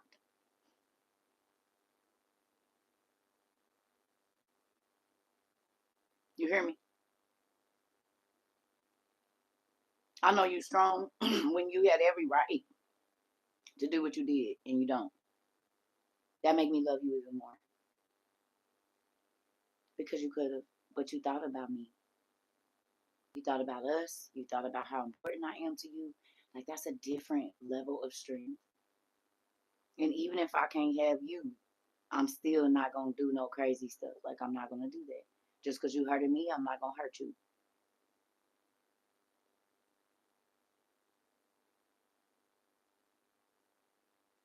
But let me tell you something, people that be enticed by things outside of your relationship. Y'all wanna hear something?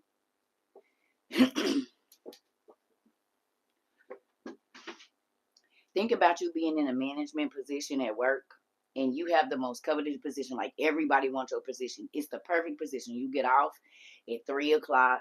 You only got to come in at 10, but you make more money than everybody. You have the easiest job around. You don't think people going to be trying to knock you out your box? You don't think that people around you are going to be trying to befriend you, to get something on you, to tear up your position so they can get it because you have the most coveted position in the place. It's just like that with your marriage. Any friend that encourage you to take a man's number knowing you married, get the hell away from that heifer. She miserable. Any homeboy that encourage you to cheat on your wife or tear up your house, I promise you he already been in your wife inbox. And she said no.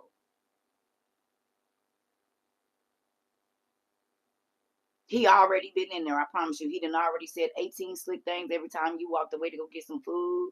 He done eyed her up and down and winked at her and let her know if you ever ready. This is why he wants you to cheat on her, because he wants your wife. He gonna keep you out later than late so you can be mad because he wants your life.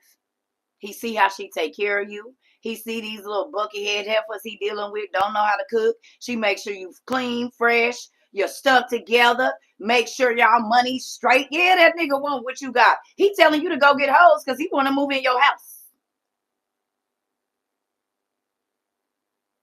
and to play stepdaddy to your kids all day long because he see what you got is good. You hear me?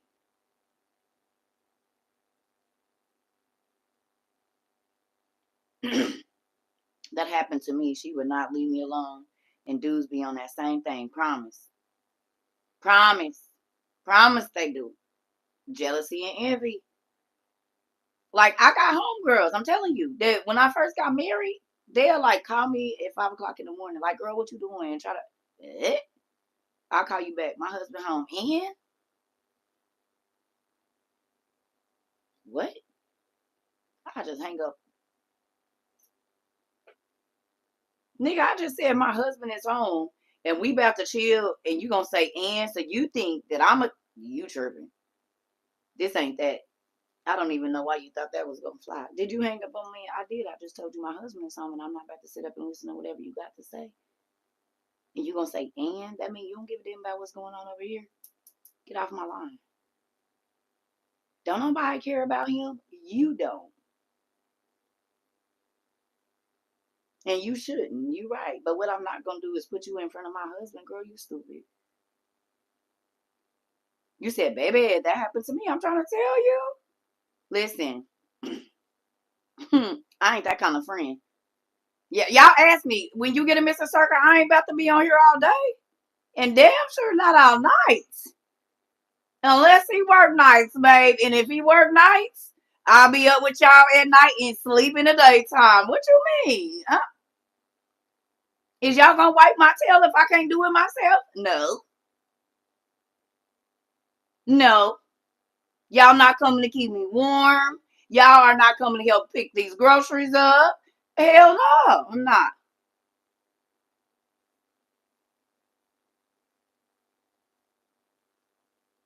and didn't do it, even though my ex-husband, whatever, I'll tell somebody quick, girl, bye, I gotta go. My husband just got home. Girl, I said, my husband just got home. I might have been mad at him. I might still be mad at him, but he might need to talk to me about something, and you don't need to be privy to that information. I'll talk to you later. Or one of my buddies just come get me and try to hold me captive. You know, my kids get off the bus at 2:45. I don't care that they 17 and 15. B, they are grabbing kids, and my girls is fine as hell. Yes, I'm gonna be there when they get off the bus. And this whole grown niggas out here looking and yeah, and is girl, they damn near grown. And so what? You can do whatever you want with your kids. You can leave your kids out here and do whatever you want. I'm not doing that.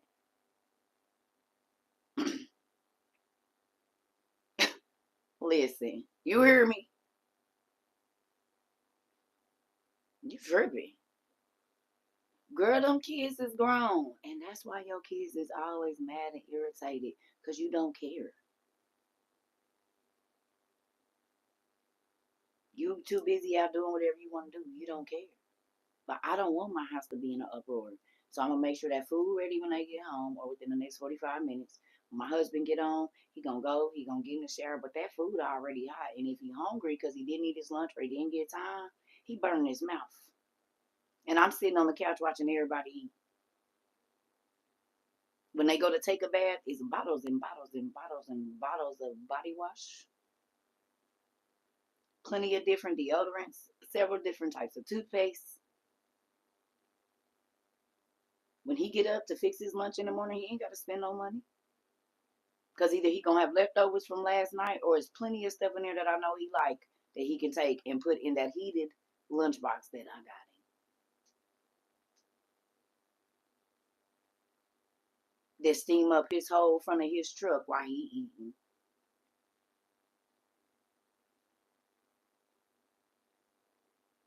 And then send snacks for the other drivers.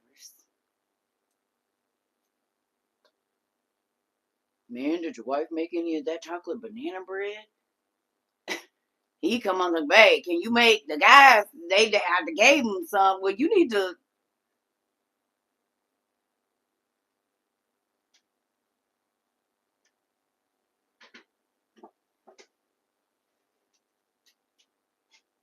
Yeah, but my ex didn't have successful information on how to be a successful husband, so it was around and around, and I ain't about to waste my time. I don't got that.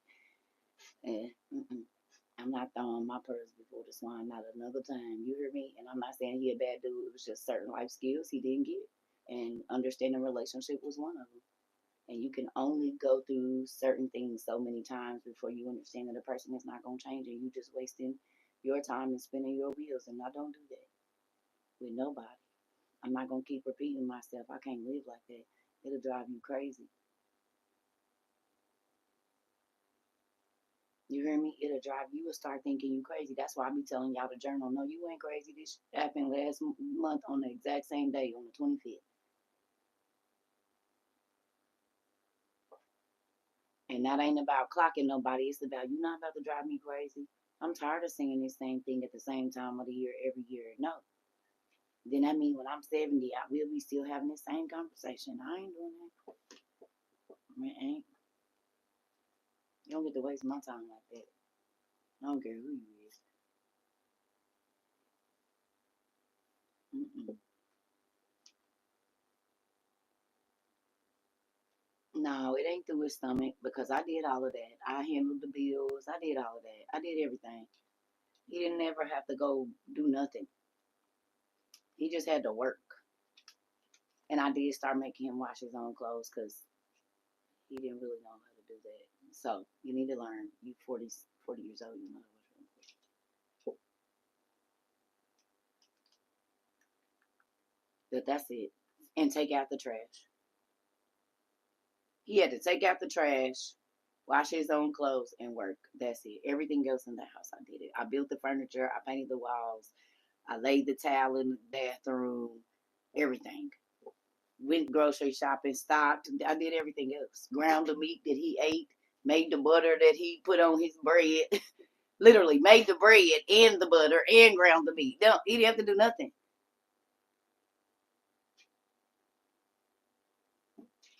And the person still can just, if they don't understand, they don't understand. You can't make nobody understand nothing.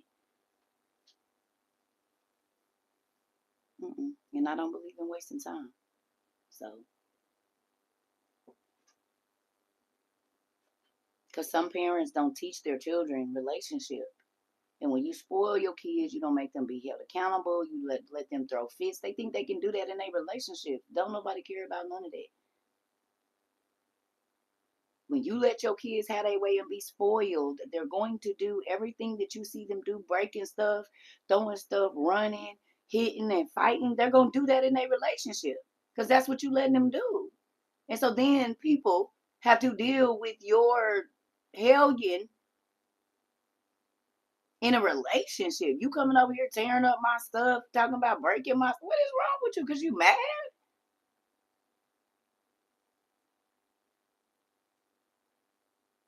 That's your life every day at work. That's what I'm talking about. You make it hard for the people around you when you don't discipline your children and make them be accountable for their actions. Let them know everything in the world is not about them. You don't raise productive citizens and people that can go out and function in the world when you do that, and then they become other people's freaking headaches.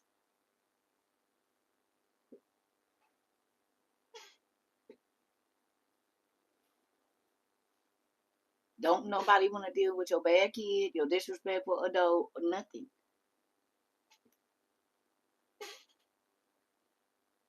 Now, let's get to this lesson. We done been on here almost 2 hours. Mm-mm. Raise your kids so that they can be productive in relationships. Teach them about loyalty and betrayal and that you just can't go do whatever you want because you're mad. And the better thing is for you to sit down and think about it because going and cheating, don't that normally cause more problems? Honestly.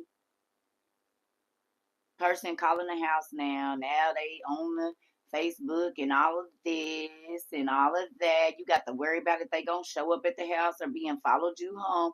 Now you done put your whole life in danger. Silly. For what? 30 good minutes, maybe? And better hope they not stupid and be trying to stalk your wife or your husband to work. Watch them taking your kids back and forth to the what's the name? Because you don't know. Crazy people is crazy.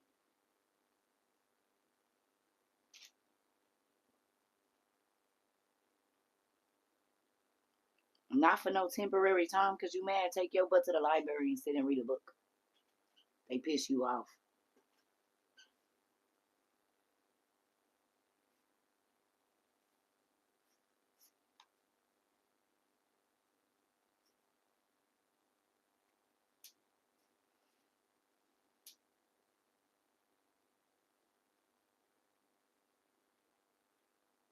Yeah, right, Miss Ida. I don't know who this is for, but somebody is considering it. Don't do it to yourself. It ain't worth it. It's gonna make more. You're gonna be in more pain than what you in right now. Do the right thing. It'll work out.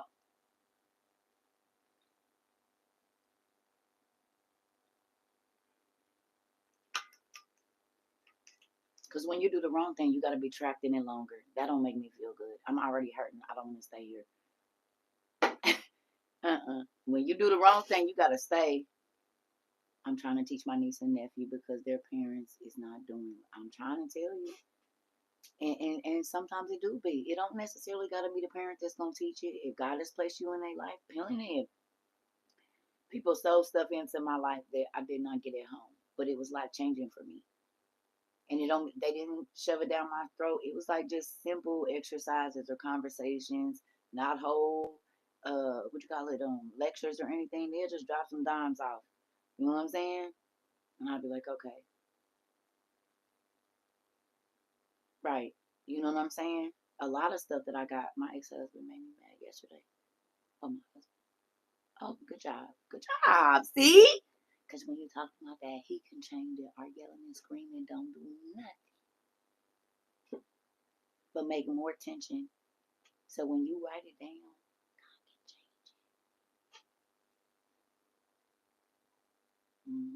I'm proud of y'all. You brought your grandkids to time on, but good job. It's gonna be very good for them. You never know, you might be raising historians over there. All right, y'all. Let's get to this. Come on. Is y'all ready?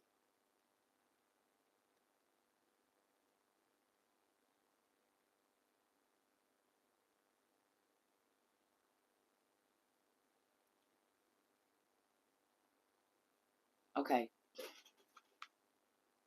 So we on page 160, book two. I normally wasn't gonna say that, but I'm gonna say it because we've been in here a while. Book two, page 160. Book two, page 160. Give me a second too. I'm gonna let y'all find out for those of y'all folks that came and live. Yeah, that part. I see them going wrong in the actions, and I'm trying to help them now. You got it. And listen, all you gotta do is ask your dad. Don't even just look at what you see. Just ask your dad to guide you, girl. I promise you, it'll be like butter. Gotta have them come ask you.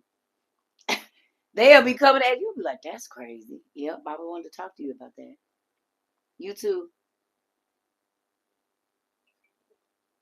That's why if you take everything to God, He works it out for you. You don't gotta be forced.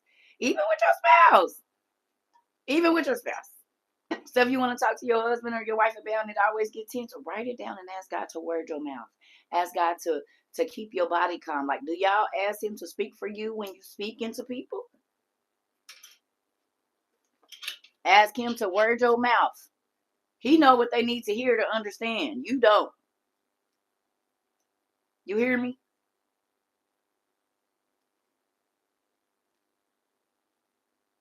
You just did today. I'm trying to tell you, it worked. God, you word my mouth because I don't know what to say every time I talk to them. They offended, and I don't want to argue. So can you please just tell me what to say so that he or she will understand what I'm trying to like get? I don't, because I love them and I don't want to keep arguing. Like it's ways to do stuff. God said y'all certain stuff you don't ask because you didn't ask me. You don't have because you didn't ask me first. What to say, what to do, what time to do it. He might tell you, I don't want you to talk about it in the morning. I want you to talk about it before y'all go to bed, but not too late. Like he'll even make the day to where it works out perfectly if you're supposed to do it. You hear me? It don't gotta be a stressful situation. You don't have to have an anticipation or anxiety about it being crazy. Like ask him first. Ask him first, and then you'll know. You know what I mean? That cuts out all that middleman. See? Listen. Y'all don't be using y'all help. He gets on my y'all see I got a whole Jesus phone right here. I will pick this up at any given moment. At any given moment, I'm gonna pick this up. You hear me? Dad, I need you to answer. He's always available. When you're gonna talk to your boss, when you're gonna talk to your kids, when you're gonna talk to the neighbor, when you're gonna everybody. This is my Jesus phone.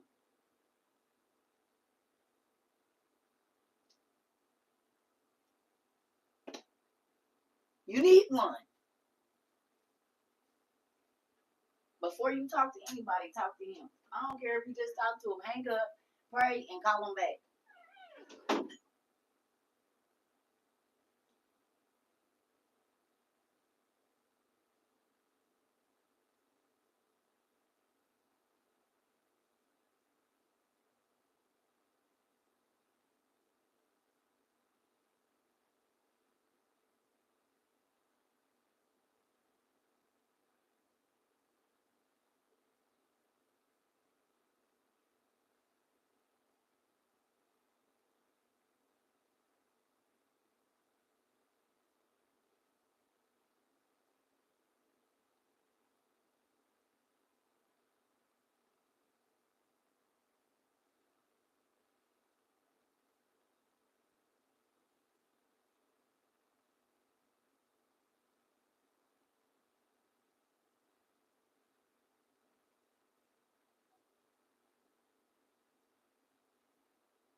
Y'all know what I was just thinking about too, off the subject?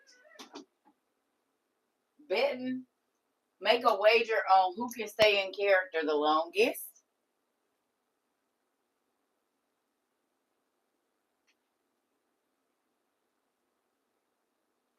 You hear me? Make a wager on who can stay in character the longest. You can't say their real name. You gotta stay in character. No matter what's happening, you have got to stay in character. Don't forget about that. Because that keeps you not thinking about the bills and the kids and just all of the other things that's going on. You, you said, yeah, right in that day. I'm trying to tell you. You got to stay in character. You can't call me by my regular name. None of that. You gotta stay in character.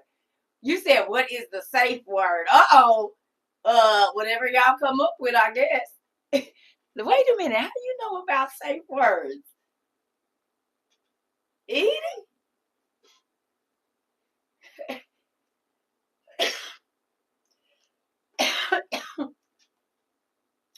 Wait a minute. When you said pineapple. Wait a minute. How do you know about the safe words? See, you said, let us find out exactly what I, wait a minute. What's the safe word? Is there a safe word? Or you said you're going too far. You said you have gone too far. You hear me? That's funny. What's the safe word? Listen here, that is funny.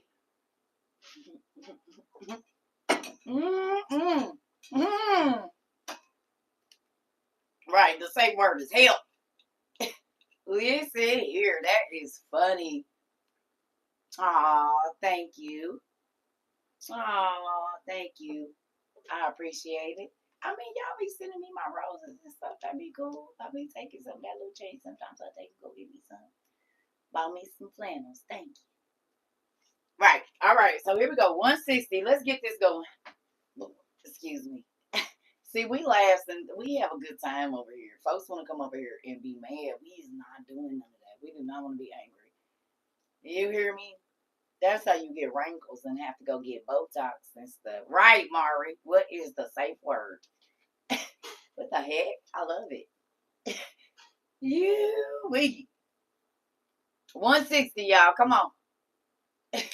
160, come on. We out of that zone now. I just wanted to say that came to my mind. I figure you put that in your little black book. Okay? Put that in your little black book for me. Do that. And we moving on now. Let's go. Come on. Y'all ready? We have real life class over here. We're going to talk about everything because you can't just focus on one thing and think that that's going to be real out here in these streets. I know it do. I know it do. But this is the thing, though, right? We try to work on your life as a whole. That's one of the things we're gonna do here. We're not gonna sugarcoat stuff. We are going to always talk about the real things. And I think, to be honest with you, I think in all honesty, that's why a lot of church people be upset because they can't be free. These are things you can't talk about, you can't ask questions about. So where are you supposed to get the knowledge from? And then when they look outside the church, it's, oh, you doing this and you do. Well, y'all don't got no answers for these young kids. Y'all don't got answers for the old kids.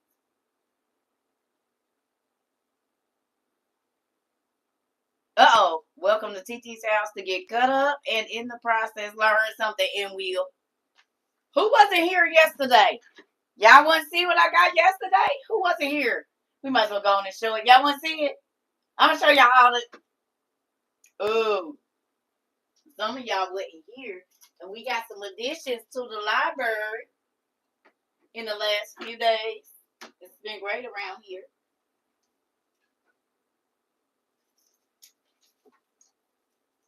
You just hold your thoughts. You just hold your thoughts. Just stay right there. So,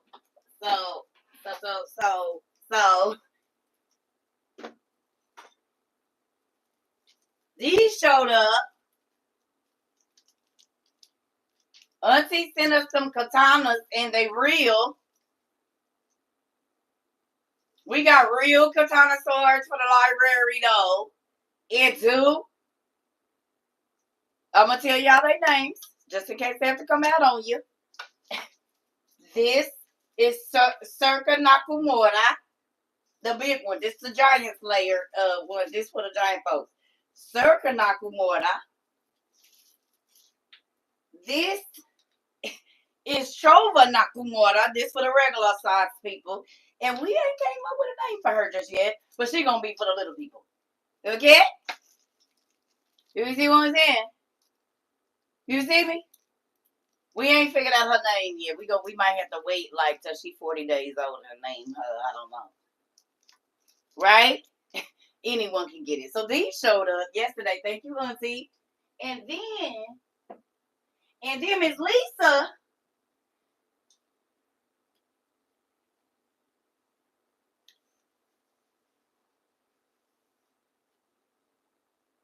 And yes, it's real because there's plastic on there, so I don't hurt myself.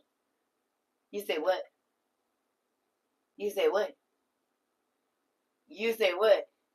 You said you're going to come over here, but you ain't going to walk back. You said you what? Oh, okay. I said stay over there on your side. I said stay over there. Yeah, it's real. And real heavy. It's real. All of these is real. All of them is real. Everything I'm about to show you is real. Oh, yes. Yeah, yeah. Yeah, you hear me? So there's that. We got our battle eggs just in case. You said what? And you said, huh? You said what, huh? Oh, okay. I just was trying to see what you was talking about. That's all. Because my baby's got sisters and brothers and stuff. And then this showed up. Daisy the Dagger. And this is real steel. Look, it's real steel, y'all. You said peace be still. You said peace. Be still. This is beautiful. Thank you, Miss Daisy the Dagger. Oh, yes. And it's real cold. I love this. It's real steel, so that's pretty cool. So these guys showed up, right? Great Christmas gifts, I'm thinking, for the man as always, or lady. Or lady. Or lady. Or whatever gifts. Oh, yeah, it's real cold. All of these is, though. Everything is real steel. It's great. It's absolutely great. Because it's real. We like real things around here. Oh, don't do that. And then y'all know she had got a little jealous yesterday, so we had to go to pull her out too. And this is Carrie Needle. Say hello. You could be knighted or smited. And you can be dubbed or snubbed. You take your pick. You take your pick. You could be dubbed or snubbed, knighted or smited. I'm going to need you to figure it out. You go on and figure it out. Before you come over here, both of those decisions need to be made. I promise you. You're going to need to think that out all the way. Don't think too early. Now, you take your time. You're going to do it. You're going to take your time before you come over here. Oh, yes. Oh, yes. Circle of Valkyrie. Come on now. You hear me? So, yeah. We don't know who we going to be one day. We don't know. As long as you keep the guards on, those could be used for our festivities that we were talking about earlier today. I don't need you really swinging out and hurt nobody or nothing, but you know. She's feeling a feeling. She'll be all right tomorrow. She'll be all right. You know, she got to get used to the newbies and stuff, you know. She'll be okay. She always got an altitude. She'll be okay. Because I ain't going nowhere. What you going to do? Right. Right. Okay, so here we go. Whew, let's get this going, family. I just thought I'd show those because, they're pretty cool. I think they're amazing. And why not? Is y'all letting y'all enter? Come on. The firstborn syndrome. Uh-oh. Exactly. Exactly. Ooh, that. Let me ask y'all a question though. Do you guys feel like your inner children are waking up again? And I meant to ask y'all, do you feel like your life has more color since you've been over here? Maybe it's not so gray and Eeyorish as it used to be, mundane. You feel like you can see the colors in the sun a little bit better now. You pay attention to the trees and the bark and all those things.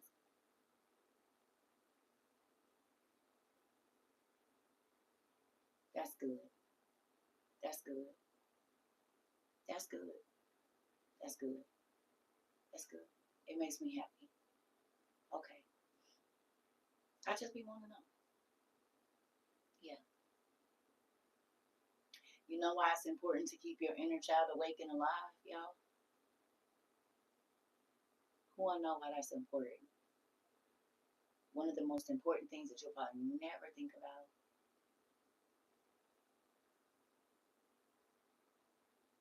It does, Halo. Y'all wanna know why that's important? Shy. Because then you don't kill your baby's imagination.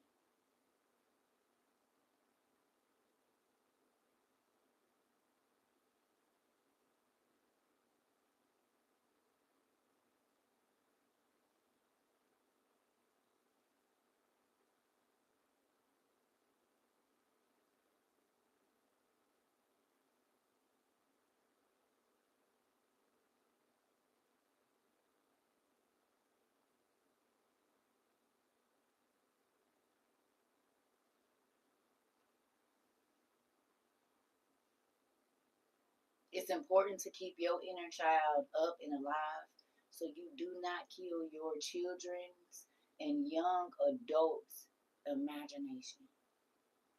Telling them just live in a real world and you need to see it. Like, I mean, you can tell them about life without killing their creativity.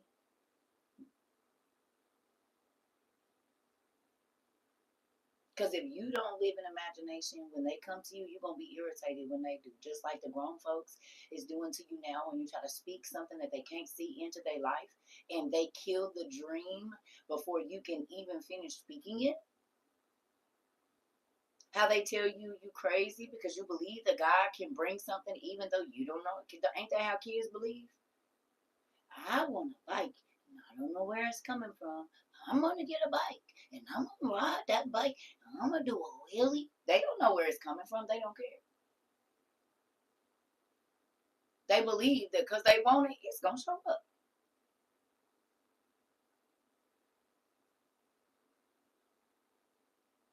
So when you keep your inner child alive and they get to see, oh, my mama's coloring, or you go in the store, you say, oh, I'm gonna get that. I want to play with that. And then, so you know what you're teaching them to do? Speak it even though they don't see it.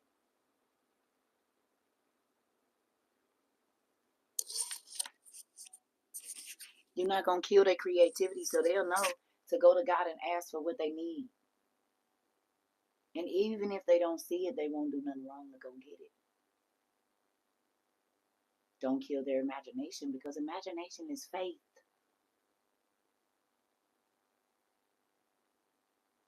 Anything you can dream up, he can do it. It's imagination. Anything that you can say, he could do it. Imagination.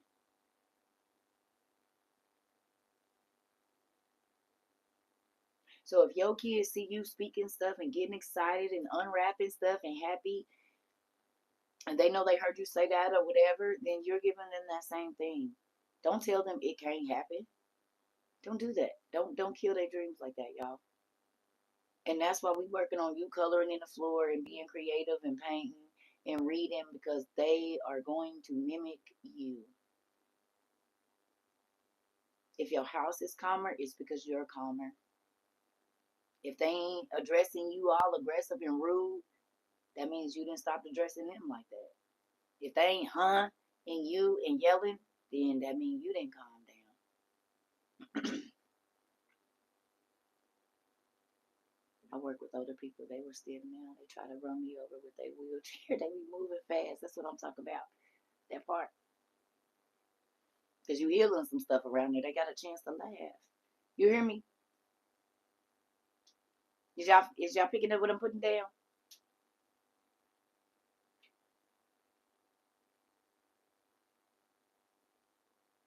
Hmm?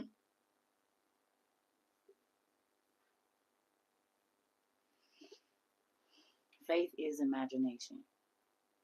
And so one of the things that we do while we color, because I want you to start imagining again, taking stuff out of barriers. When you color or you paint, it don't have to be, even if two people read the same book, they're still going to see it in their mind differently. Your trees might be pine trees, mine might be palm trees, but we can read the same book. But as it's described, we are going to see it in our mind as how it relates to us, our area where we're at, right? But it don't mean it's wrong. It just means that's how we see it. You see what I'm saying? So don't kill their dreams just because you don't see it. Don't kill your spouse's dreams just because you don't see it. We do bingo dance, and I tell them we're gonna play strip bingo. Oh Jesus, yeah, old people is freaky. Period. Thinking that a long time. So yeah, baby, old people is a mess. Lord Jesus. Oh God, I love it. Give them some spice. Give them some spice, then. Go on and get them together. See, fostering happiness and love. They might be in their last days. Got their spouse over there like, come here, sugar, sugar. You hear me? Especially people with dementia, right?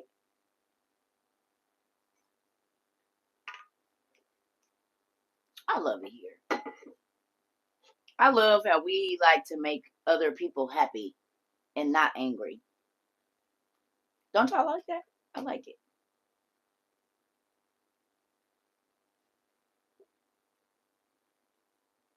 Hmm?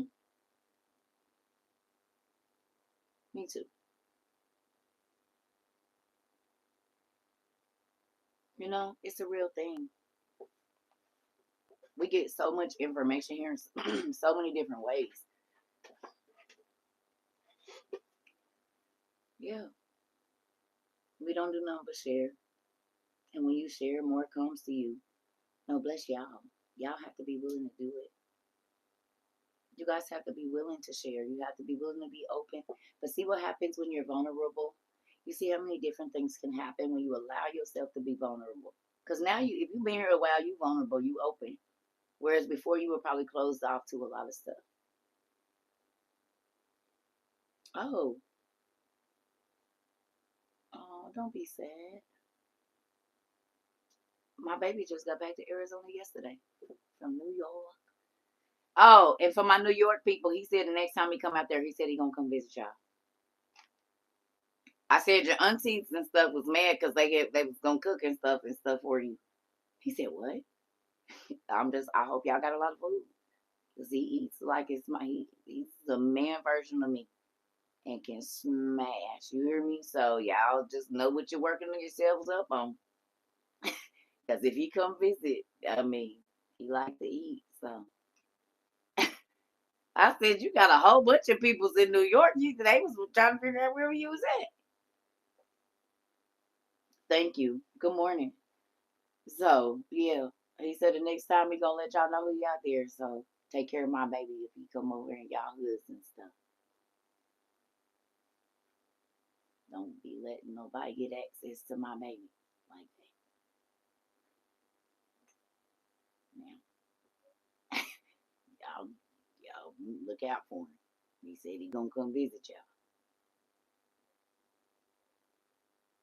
Take care of my baby when he come out there to that concrete jungle. You hear me? Don't you take care of him. He's the heir to the throne. He's the heir to the throne. He's my only man child.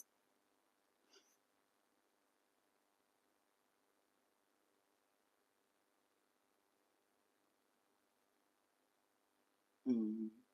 Okay, y'all. So do me a favor. I'm sorry. Can y'all go back to page 159 and start at chapter 3 right there? We're just going to read down a little bit. Let's get this going. We've been talking about, well, this has been good too. We talk about a lot of heavy stuff all the time, so this has been good. Yeah, he like Haitian food. He love, listen, y'all gonna see. Rice and beans and chicken and all of that. He like food. He like Japanese food. He eats all kinds of stuff. Thai. He likes food. He's like his mother. All different kinds. We are in book 2 on page 159. Come back 10 pounds heavier, and he like his daddy. He probably gonna be 160 pounds even when he's 90.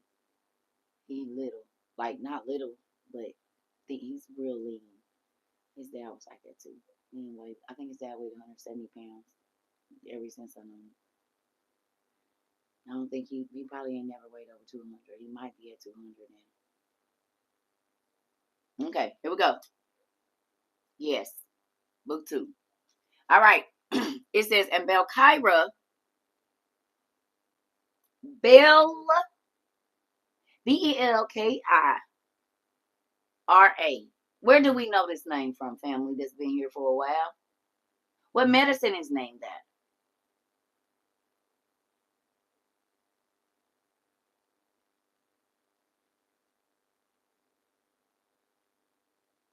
It's spelled with a Y.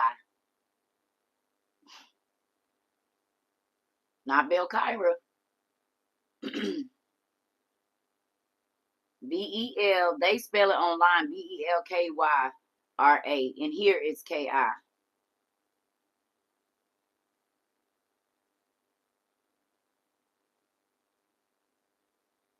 about y'all go type in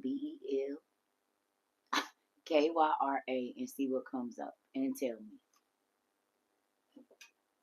I need to stop drinking this water because I got the chin tightening medicine. Belkyra is the name of a new medicine, though. I just seen a commercial for it. Oh, it's Botox to get rid of your double chin.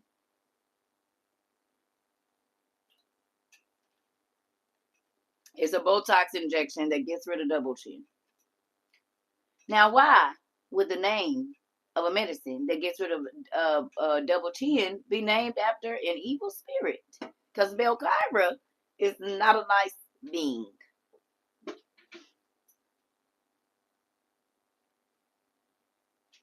Belkyra is not a nice being, and if you've read this, you know. But y'all about to find out a little bit about a little bit about Belkyra.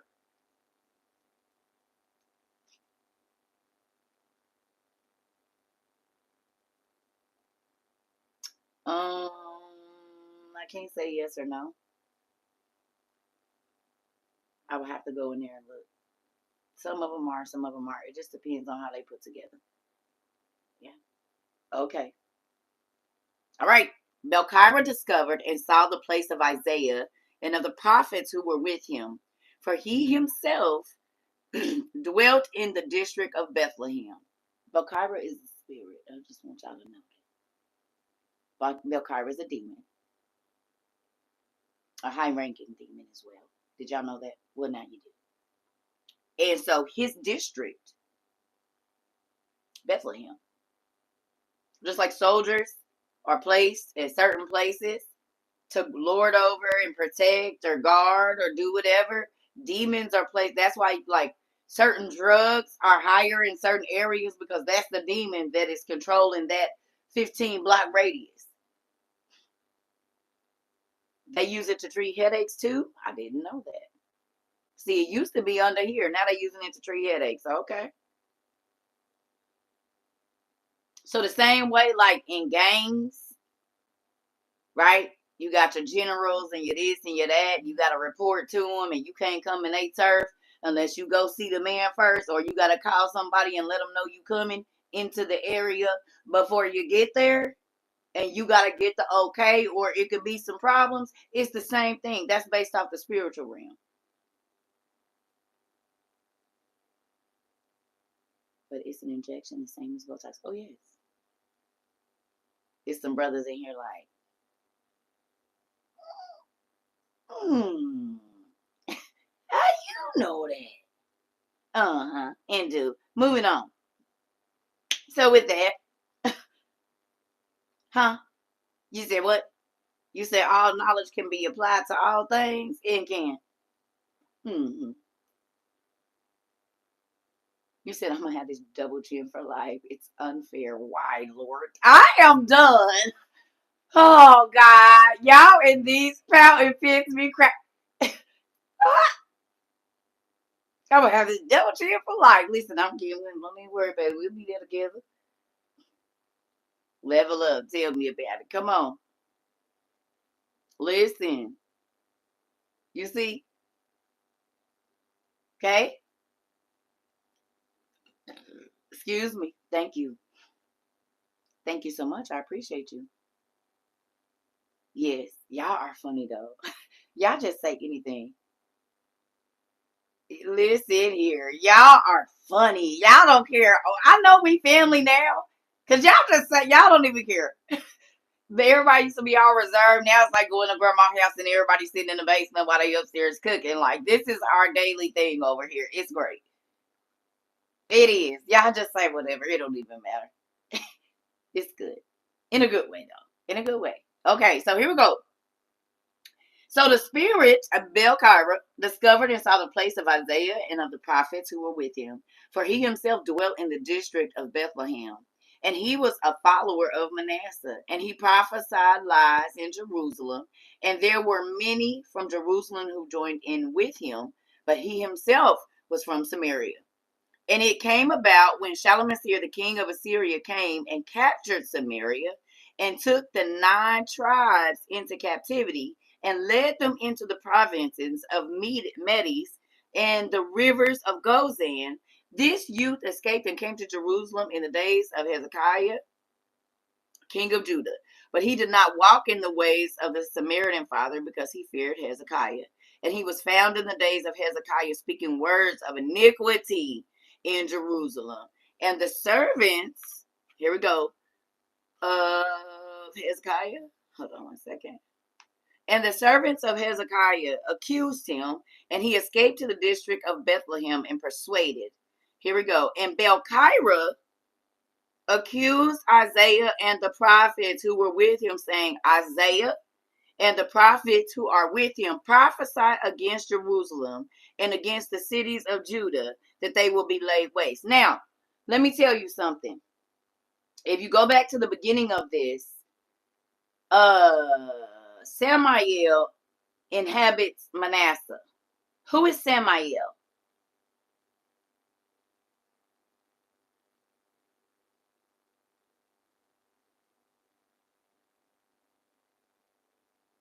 Satan.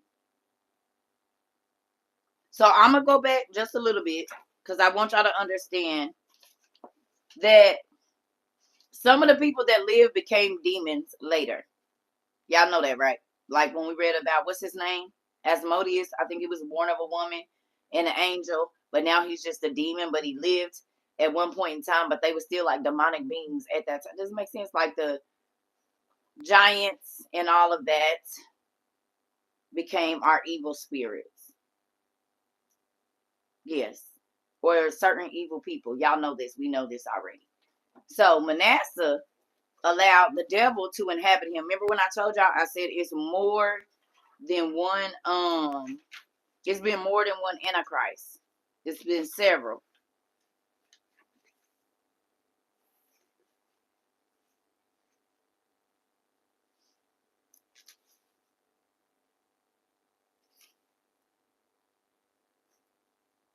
Okay, so I'm gonna read this. Y'all stay where y'all at. Stay where you at. Don't leave there. I just want to give y'all some background real quick so y'all can understand what's going on if you don't. Okay. So listen, this is the beginning. It says, in the 26th year of his reign, Hezekiah, king of Judah, summoned Manasseh his son, for he was his only son. He summoned him in the presence of Isaiah, the son of Amos, the prophet, and in the presence of Joseph, the son of Isaiah, in order to hand over to him the words of righteousness which the king himself had seen. Listen to this. and the words concerning the eternal judgments, and the torments of Gehenna, and the prince of this world, and his angels, and his authorities, and his powers, and the words concerning faith in the beloved, which he himself has seen in the 15th year of his reign during his sickness. And he handed to him the written words which Samnas, the secretary, had written out, and also those which Isaiah the son of Amos had given to him, and to the prophets also, that they might write out and store up with him what he himself has seen in the house of the king, concerning the judgment of the angels, and concerning the destruction of this world, and concerning the robes of the saints and their going out, and concerning their transformation and the persecution and ascension of the beloved. Right. So did okay. Here it is right here. I'm trying to get through here. So Hezekiah was Isaiah was telling Hezekiah that he was going to die at the hands of his son. So right here at 9, it said, or actually 7, let me see. As the Lord lives, whose name has not been transmitted into this world, and as the beloved of my Lord lives, and as the spirit which speaks in me lives, and all these all these commands and these words will have no effect on Manasseh your son, and through the deeds of his hands, tormented in body will I depart. And Samael Malchira will serve Manasseh and will do everything he wishes, and he will be a follower of Beliar or Bel-er rather than of me. And he will cause many in Jerusalem and Judah to desert the true faith, and Beliar will dwell in Manasseh, and by his hands I will be sawed in half. Okay, so I'm gonna skip down here, and it says, and Isaiah said to him, Samael's plan against Manasseh is complete. There will be no benefit to you from this day. So we know here in that part in the beginning that these demons was just jumping in people and working through them to kill folks. Samael, Belchira, and Malchira, okay, whether they used to be physical people and they were turned to demons, or they was just demons like fallen angels. They were inhabiting people, and the prophets and God's people were dying at the hands of these demons. And we know this because in all of the movies, we see the people in ancient Persia putting their hands up, building some kind of thing, and there's this spirit that comes down into them. And when they do, they are not the same. Even in Blade with the blood god, right or wrong, they still that regular person, but now this being is inhabiting them. So you see the body, but it's really the spirit working through the body. Right? Just like when a person blacks out, they say they don't know what they did, but that spirit was running their body. So this same thing was happening with Manasseh and Isaiah and all of these other people that's in the story that we're reading, and these demons was just inhabiting folks and causing the people of Jerusalem and basically the Hebrews to suffer at the hands of these possessed people. A lot of y'all don't know that Belchira, if I'm not mistaken, possessed Nero too. It was either Belchira or Samuel, but I think it's really like just a version of these high ranking, you know what I mean? They be changing the names a little bit, but Nero was the Antichrist as well. He was inhabited by either Samael or Belchira too. And there's been a couple other ones. The dude that came, the Xerxes. Who was Xerxes inhabited by? You can't find him in any demon book. It's okay. That doesn't mean that he's not. You gotta look online. That's how I found out. Keep looking. It's there. Because, as a matter of fact, I think it's in one of mine. Oh no, I think it's in my it might be in my demonology book. That might be where he's at. I can't. I don't know for sure. But that's how I found out he was, which is crazy. Very crazy. Yeah. So, what was the question I just asked? What was the last question, y'all? Girl. You didn't make me, threw me off my train of thought. Oh, Who else was with Xerxes was inhabited by who?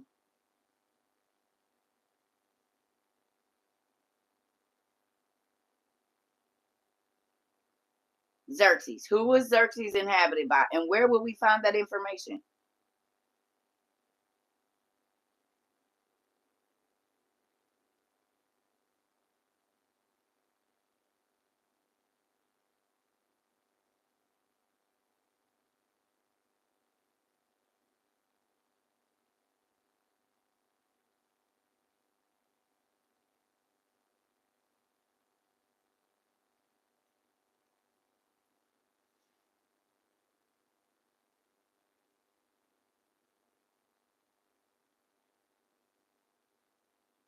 I'm gonna give y'all time to look.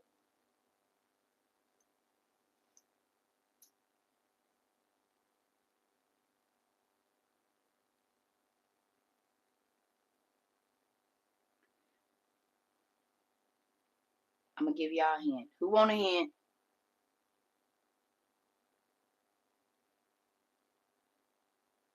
Raise your hand if you want a hint.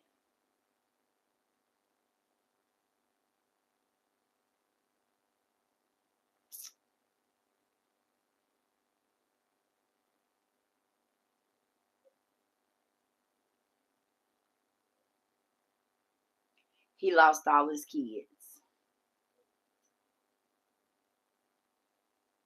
Jobab.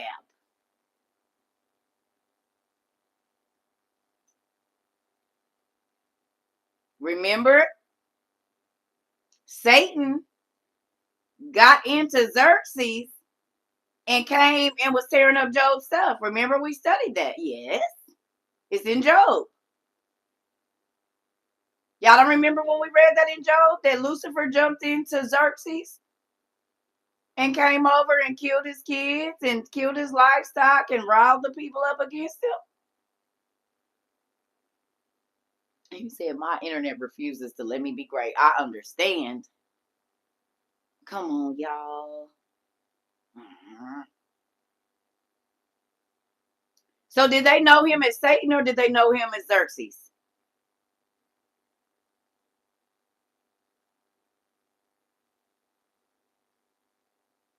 When people saw him, did they see Xerxes or did they see the devil?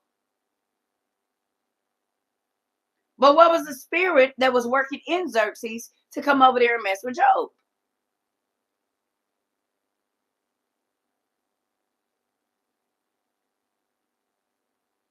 Satan. So in that same way, Isaiah just said right now, it's going to be your son Manasseh. But Samael, Belchira, whoever trying about to inhabit him is about to be down in Lucifer himself, is going to inhabit Manasseh, and I'm going to be sewn in half. It's going to look like Manasseh, but the spirit that is actually going to be taking my life is Samael. How many times have people been able, like, committed a horrific crime and they said, I didn't do it?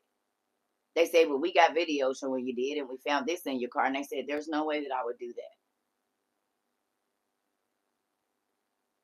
The last thing I remember is I was at the bar. The last thing I remember was him walking up to me. The last thing I remember is that is because that spirit inhabited their body from that moment on and blacked them out.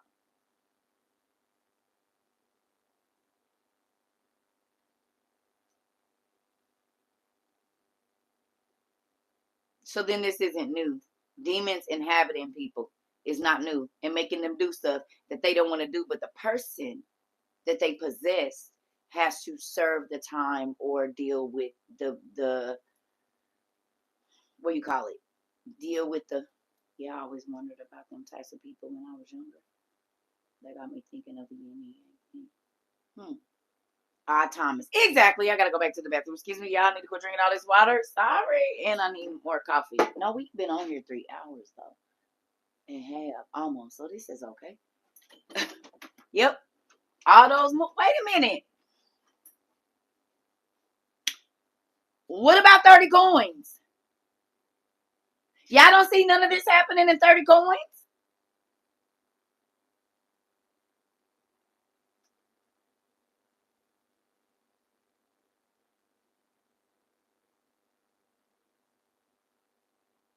And I got one more question.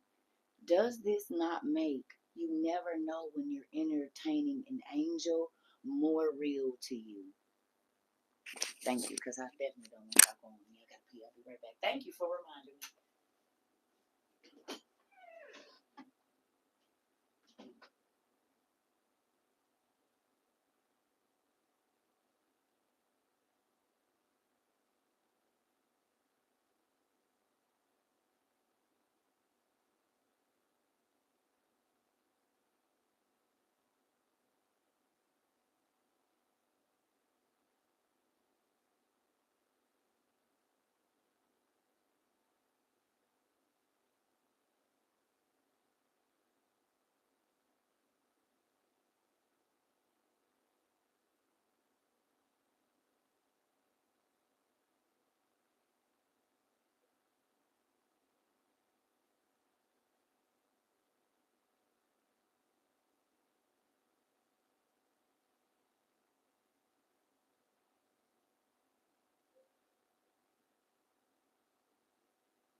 Do me a favor.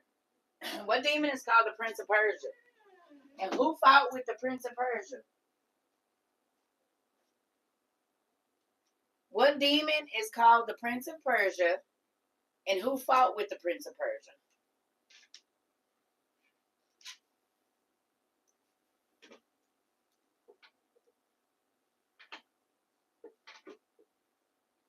We looking around today.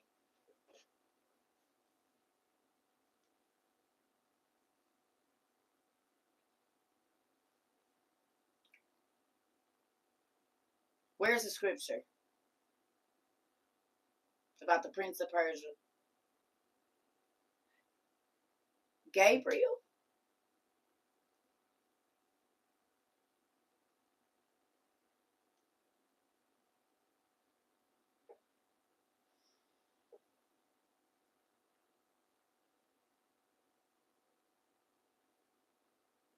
It's in the book of Daniel, Daniel 10. And who was it talking about that wrestled with the Prince of Persia? Or was dealing with the Prince of Persia?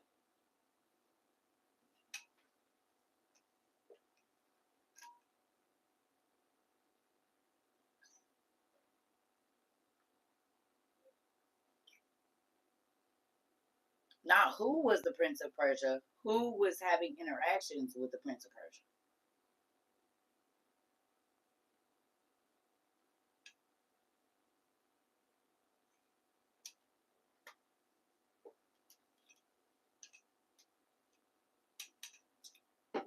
Michael was wrestling with the Prince of Persia. So, let me ask you a question. Why would Michael be wrestling with a mere man? And who is the prince? Who was the Prince of Persia?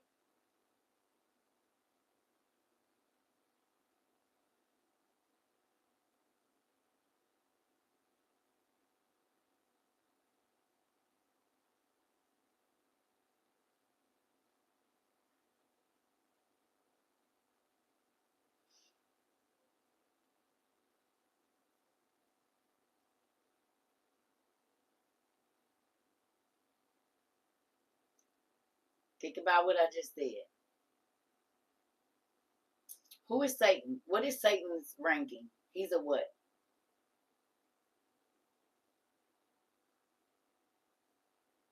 What is he? He's not a king. What is he?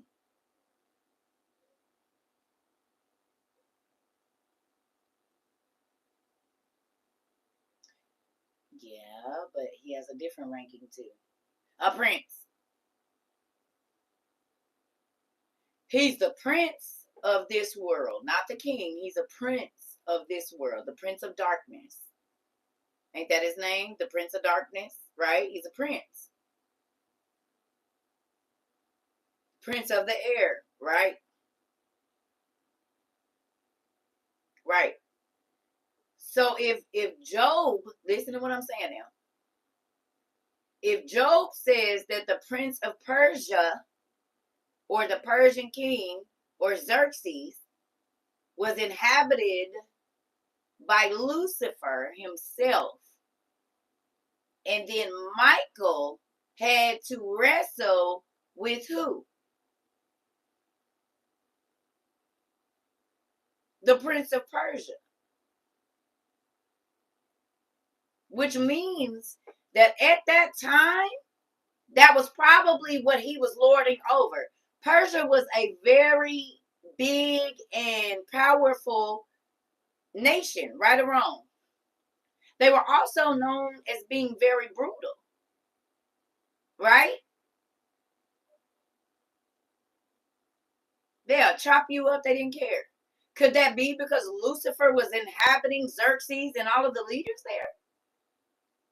There was a lot of magic done in Persia, Persian rugs and Indian rugs that fly, and they did all the. I mean, the reason I'm asking this, y'all, is as we are reading these stories, I be wanting you to jog your mind about what we already know in the Bible, the stories we've already been told, and just like I said, in certain games and certain this and certain that, there are certain people that rule over that area. That's the same thing happens in the spirit. So at that time, like right now, he could be ruling over Rome. But at that time, Lucifer was in the prince of Persia or the king of Persia or whoever was ruling Persia at that time. He was jumping in and out of his body. Do y'all think that he jumped in and out of the Egyptians?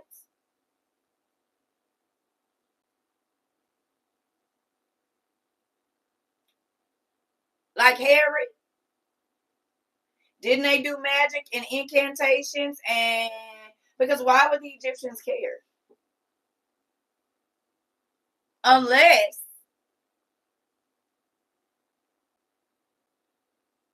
how many times did we read in Nicodemus or in the birth of Jesus Christ that Lucifer would inhabit somebody, get them to do something, and then he would run and go be somewhere else doing something else?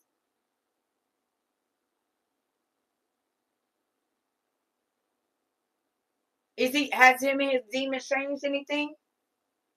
Because when a person blacks out, a demon and took control of their body, they do something and then they don't remember. Murder rates are higher in certain areas. Child abuse is higher in certain areas.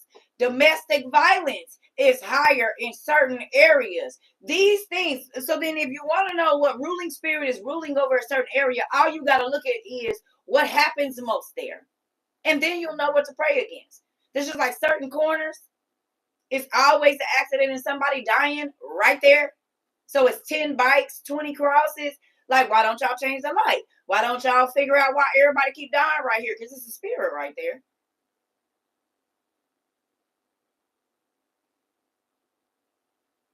Just like the snake inhabited in the garden. Exactly. So if you want to help your community, you look at the problems and then you know what spirit to pray against. They have dominion over certain people in certain areas. And if don't nobody know that they there, then they can just keep working what they've been working. No different than a mayor. Exactly. Exactly.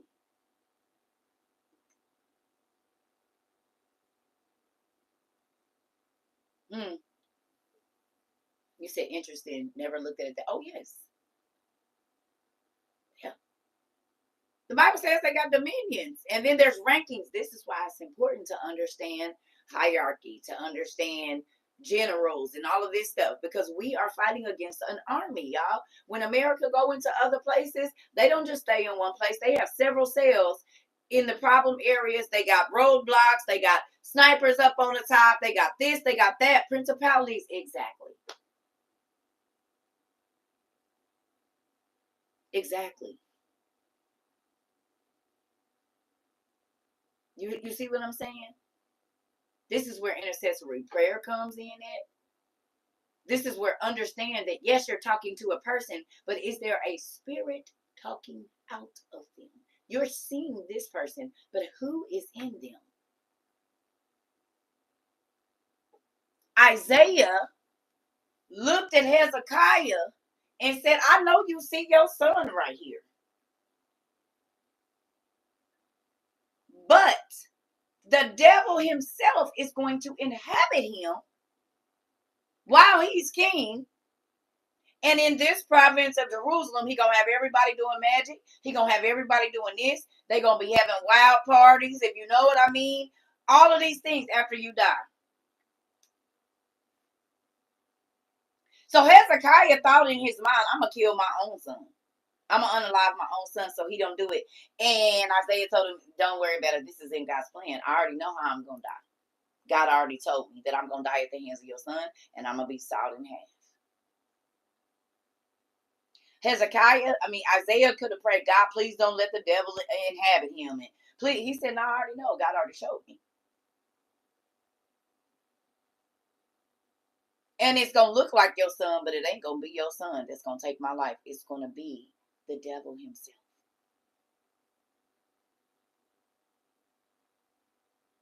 Don't look past that. This is why the Bible says try the spirit by the spirit, and also beware, because you never know when you entertain an angel. It never said good or bad. They call them skinwalkers in our day.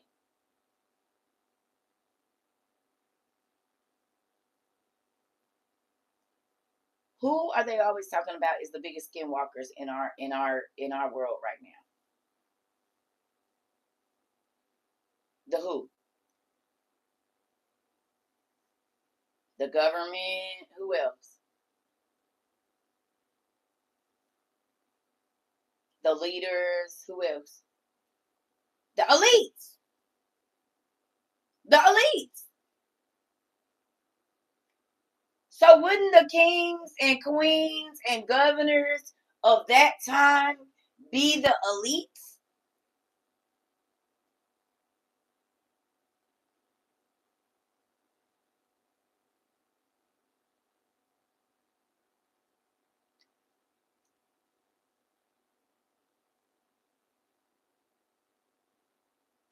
So then nothing is new with the skinwalkers looking like regular people, but really it's a devil in disguise.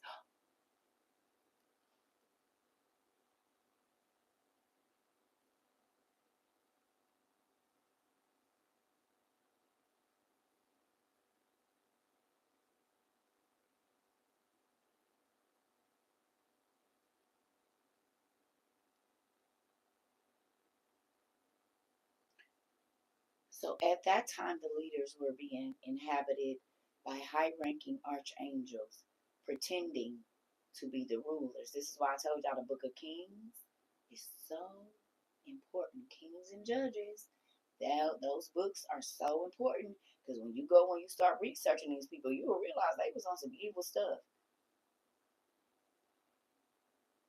The kings that kept trying to rule over Israel, Lucifer kept inhabiting those leaders. This is why they were power hungry. This is why they wanted to control the whole world. They went around conquering and killing and mass murdering people.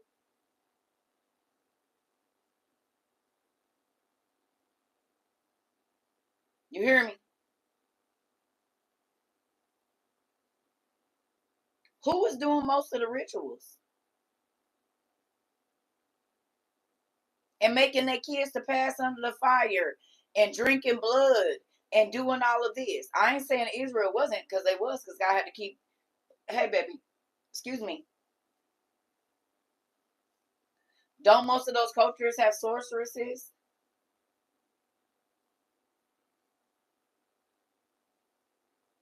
Anybody ever seen Indiana Jones? Y'all remember the scene where that man with the horns on his head put his hand in that chest and pulled it out and it was still beating? Wasn't they getting ready to do a sacrifice then?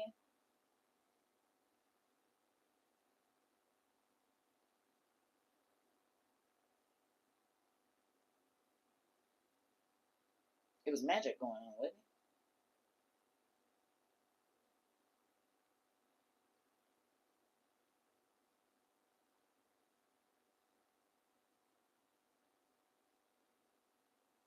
it? Okay.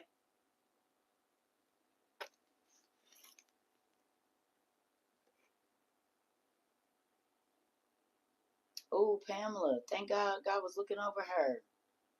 Thank you, Jesus. He has clones and vessels tethered to him and many gods. And God is this. They put it right in our face and do. Everybody about to be back on the Indiana Jones stuff. It's kind of corny. It's going to take you a minute. It don't look like it used to, but it's still good. I just be skipping past the fight scenes and all of that. Hurry up. The fight scenes aren't as good as they used to be. Come on. I do, Delton.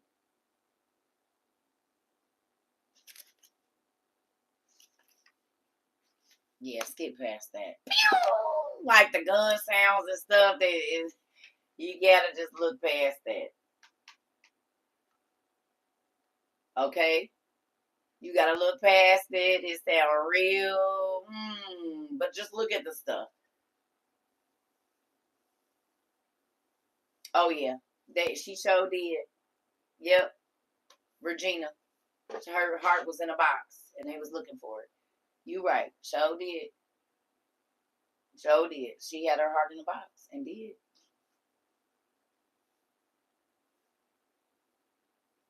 Okay, Dalton, do you see I'm teaching a class, or should I stop teaching what I'm teaching about to talk about what you want to talk about? I answer the question now. You can come back on another day. We talking about other stuff. Do you see what we talking about here?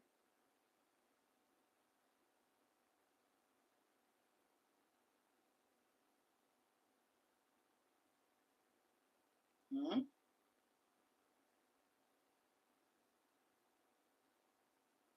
Okay.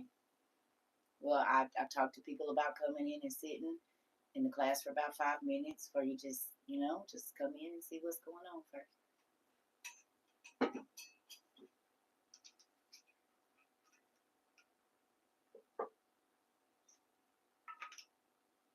All right, so come on, let's finish reading this here. Come on. All right, so we on 160.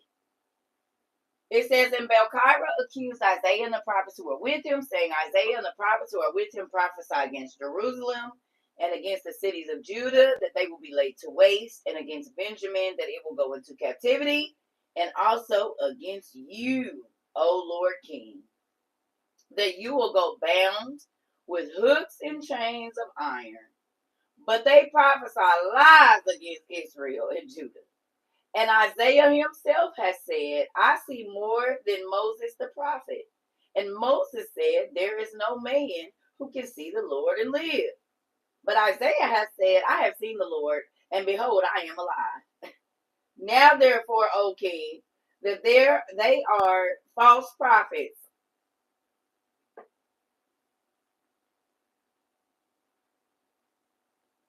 Sound familiar?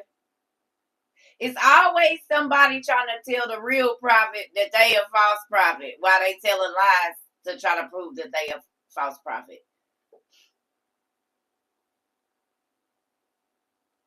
They call it Kings County. What? Ain't that crazy? They said something bad gonna happen to you. I wouldn't listen to them. They said this gonna happen. There ain't no prophet gonna tell you nothing bad. Prophets is supposed to only tell you good stuff.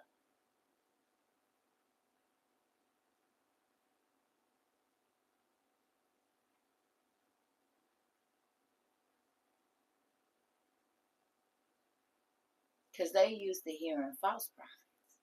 It's only talking about prosperity, money, getting married. You gonna win $1 million if you give me 10,000. So then when a real prophet comes and tell them trouble is coming your way, you need to bear down, you need to, the enemy is about to attack, you need to get ready, you need to pull your plate back and start fasting. People don't want to hear that. That's not what they want to hear. So now you a false prophet because you telling the things that's really on their way. And they will get people riled up against you because nobody wants to hear the devastation is coming. You shouldn't listen to them. I wouldn't listen to her. This, that, and the other. How many people told y'all not to listen to me about buying y'all survival stuff? And now you see that every cent that you spent was worth it. Because we wasn't at war, really. We wasn't at war last year when we started this. But is America at war now?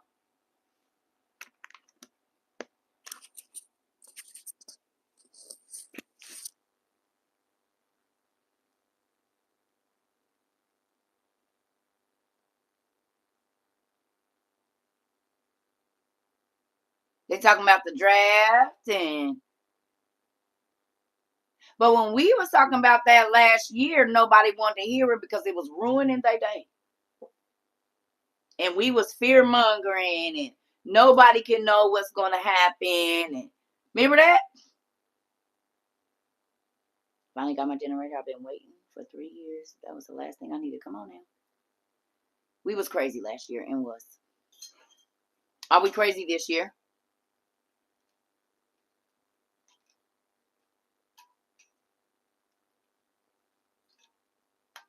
Now they warning left and right. That part. That part. So we went ahead and listened to the not negative reports because God warned us and we're grateful that he did. We didn't have to wait for it to be happening to realize that it was happening. But that's normally what happens. A prophet is going to come and tell you something.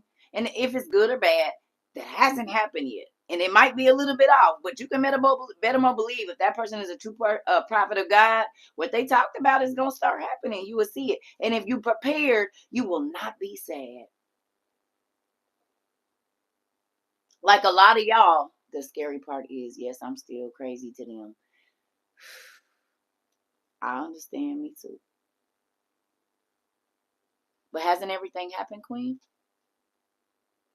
Antichrist been revealed. The waters done dried up for the army to march across. The money is gone. The food is failing. They selling fake meat, fake vegetables. So technically, there is a famine because there's no real food. The water is bad. The Bible said that the waters and stuff was gonna be poison, and they just told us that over 50% of America's water is bad.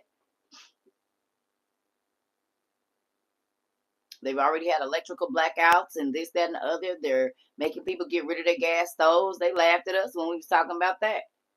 And now it's a thing. They taking them out of apartment complexes and everything. So if the gas go out, and if the electricity go out, you can't use no gas to heat nothing.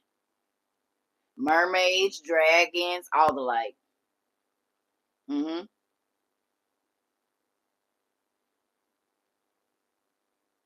Do you think people wanted to hear that last year? I know they didn't because I said why everybody else is taking their trips and doing all this extra stuff. Why ain't nobody paying attention? Because they didn't want to hear this because it's killing their vibe. Get your stuff.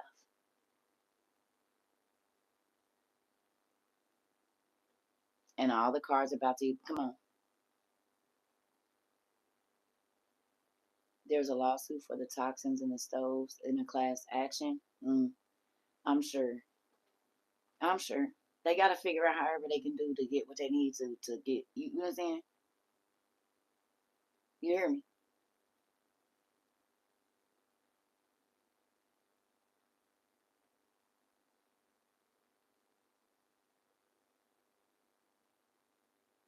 On the next pandemic, they can take you out of your house and take you. That's why we about to get out of the house. That's why we got tents, Dallas, and portable toilets, and ways to live out in the wild and away from the roads and stuff. You know what I'm saying?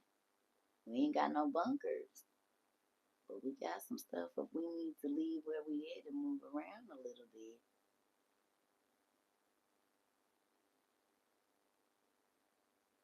You hear me? That's why we've been prepping. We getting what we can for inside, but when we gotta leave from inside and be outside, that's why we got our wool blankets, we got our fire starters, we got small axes and trenching tools just in case we gotta dig a hole. We got all these things.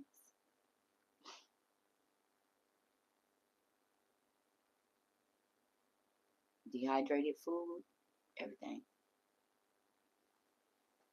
And no, you might not have, you remember me saying this in 2021? Yes, ma'am. And now it's here. It's about to be 2024. 2022. 2022. 2022. Beginning of 2022. It was like February. Mm-hmm. Yep, we got it. Here we go. So,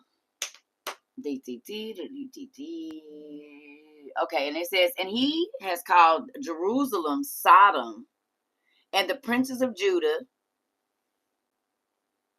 and Jerusalem he is declared to be the people of Gomorrah. And he brought many accusations against Isaiah and the prophets before Manasseh. But Beliar dwelt in the heart of Manasseh. Bel-Air, Beliar, y'all know Beliar is Bel-Air. They just switched the A and the I around so you wouldn't think nothing.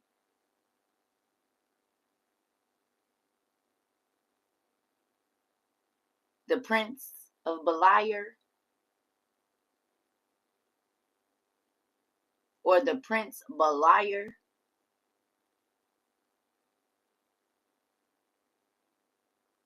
See how they just threw that in your face like that? And where is Bel-Air?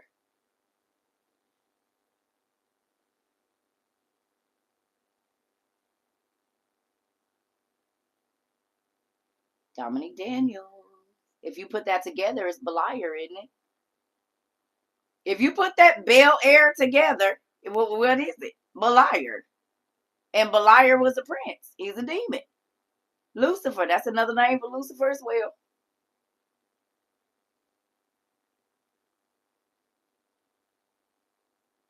That part.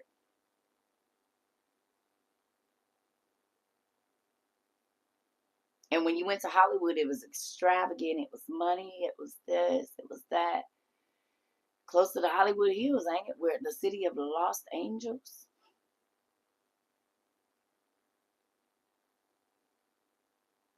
Now, I was thinking about this, and then I'm going to go find me some food. We're going to get through here.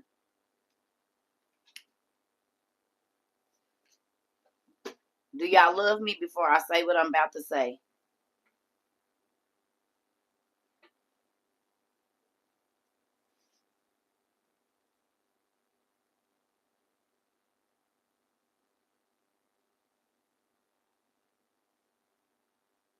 It's the city in West Los Angeles, Bel-Air.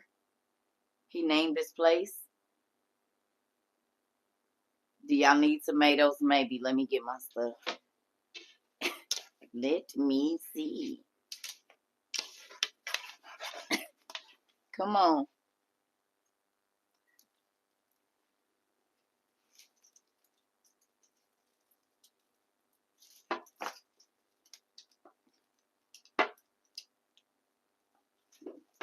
You walk over, but you limp back.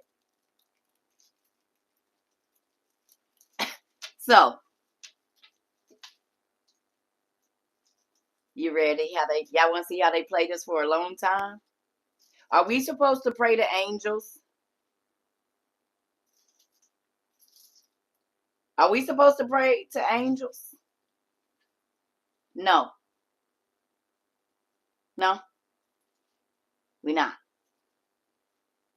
So why do you pray to a fallen star, and a fallen star is a fallen angel? Why do you teach your kids to pray to a falling star? Make a wish on a falling star. Pray to a falling star.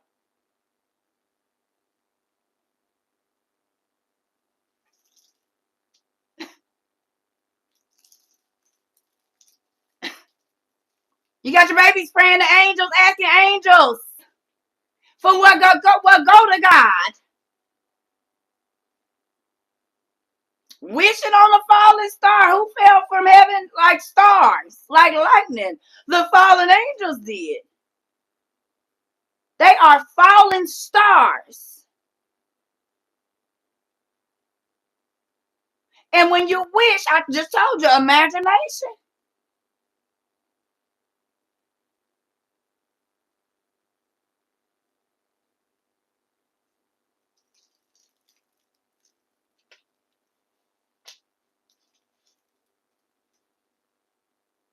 When you wish to a fallen star, you pray in the fallen angels because they are fallen stars.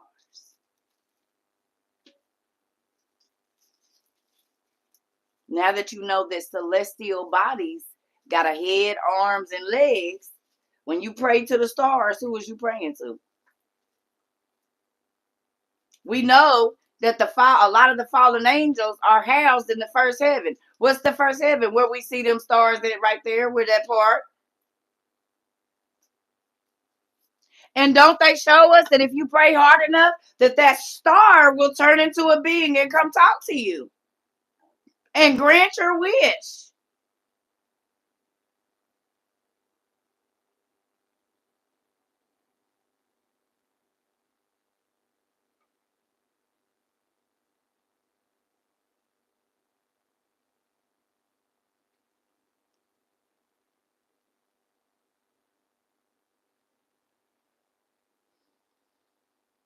Circumvent God and pray to the stars. Twinkle, twinkle, little star, how I wonder what you are up above. The whole prayer.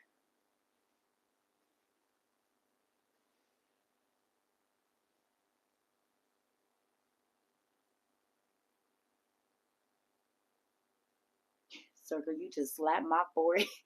Yeah, I love y'all.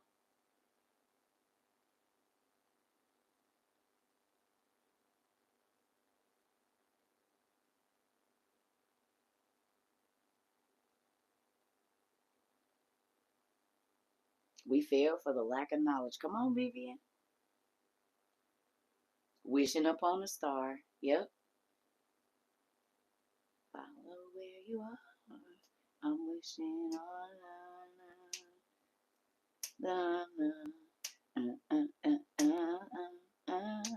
I don't know if y'all paid attention, but all of y'all music too, they always mention one of the Giants' kids, the Fallen Angels' children.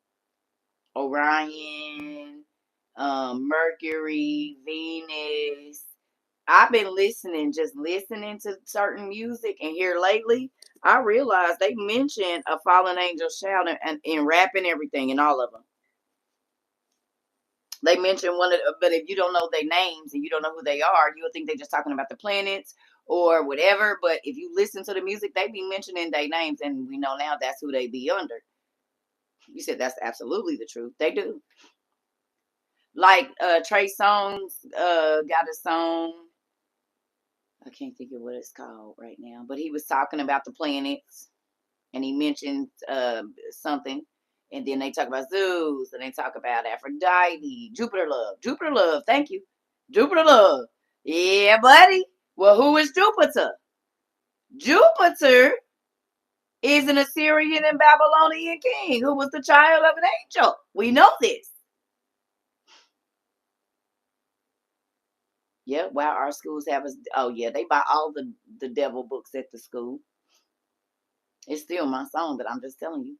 The more you listen, if you know who because Jupiter was a mythological god, but he was also an Assyrian Babylonian king. Who were they? They were the rulers. They were the children of the angels. So it's not a mistake that is the name of that dang song. Virgo's Groove by Beyonce. I didn't even know she had one, but there you go.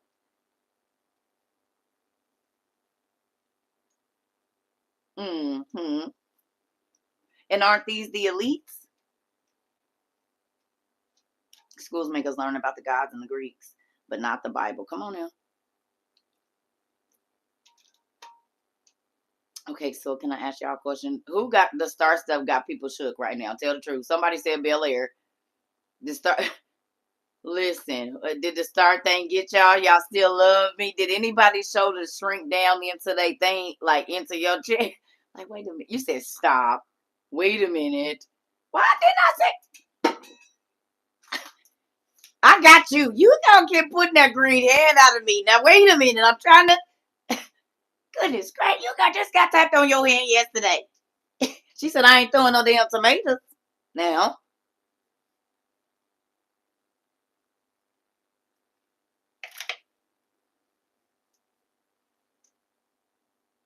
you said I can't concentrate.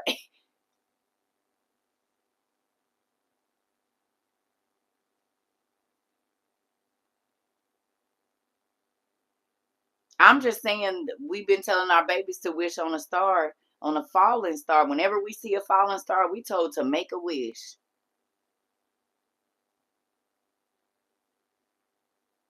You said my mouth still open and in shock. Yep, because now we praying to the fallen angels, which is the fallen angels is the fallen stars. So now we asking a falling star for what we should be asking God for. See how they keep having to circumvent him that quick? And just something so simple. Wish, oh, they're going to fall a star. Make a wish. So you praying to falling stars now. Well, we know angels are falling stars.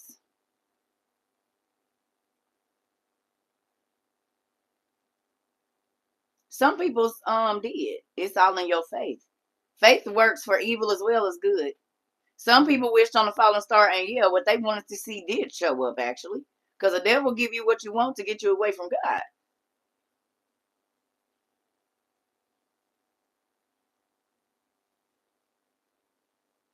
You said, now I'm going to go through the Virgo's Groove lyrics. I hope you do and study it intensely, baby girl. Mm-hmm. Come on. Isn't that crazy, though? Something so simple. Can I ask y'all a question? Who do people worship now?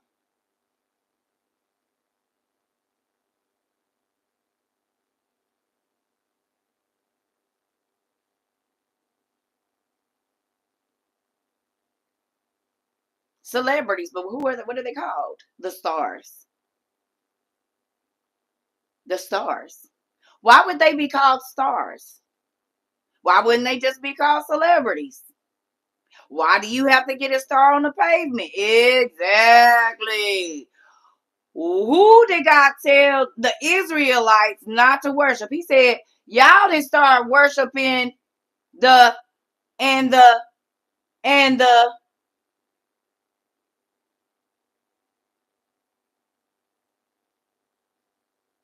creations, but they was praying to the what? Moon and the stars. They was praying to the stars, worshiping, giving all their money to the stars,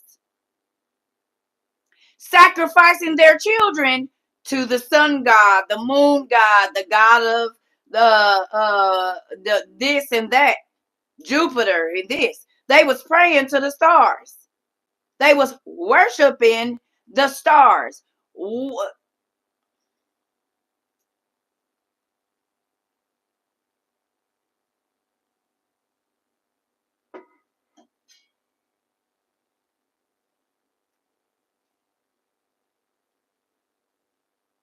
Mm, mm. And who do people worship now? Who do people want to be like now? Who will people spend all their money to go see? Leave their kids in a room with the person because they feel like because they're a star, they're trustworthy. You said, done.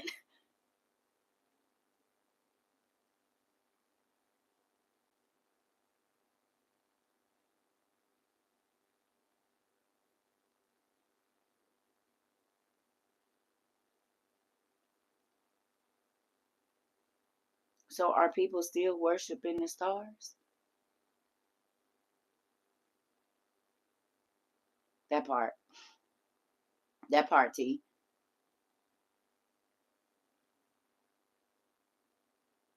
Still mimicking the stars, and we know. that the stars are inhabited by Belkyra and Malkyra and Samael and them, right? Don't they show us who their god is at their music awards?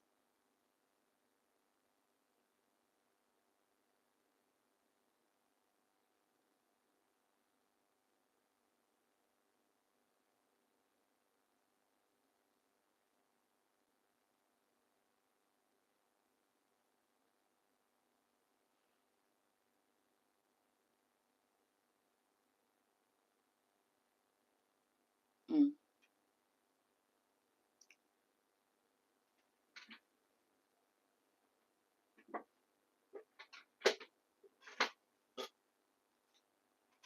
You can say the creator of everything if you want to. He got a lot of names.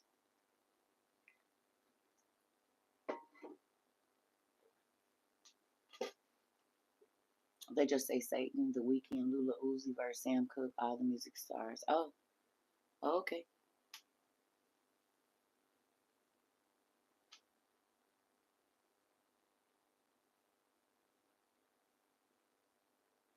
Okay. I just be wanting y'all to see. Because we can read this.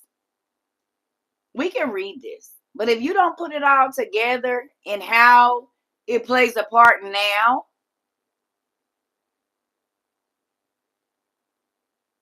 because people say, oh, they was worshiping idols. Did you watch American Idol every weekend, spend your money?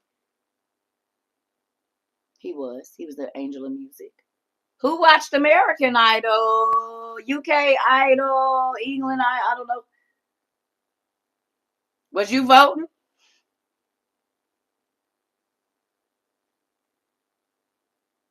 Did you have a favorite idol?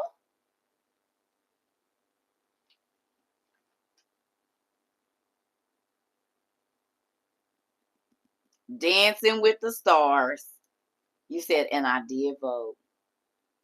So if idolatry is not good, why would we watch a show called American Idol and then pick our favorite idol and give them money to vote to win? You said, I'm just gonna sit here and oh,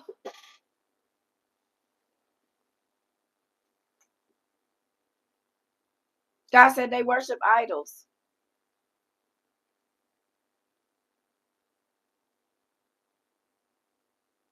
Hmm. You hear me?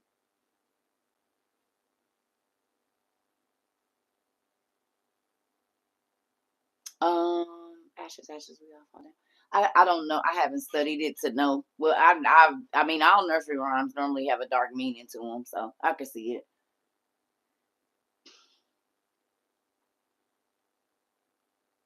And the idols are under control of the girl. Lay them on these. That's Auntie pinching your arm. They show is. She said, and the idols is under control of the stars, the fallen angels. They inhabit their bodies, Sasha Fierce and Roman and all of these people. It's the truth.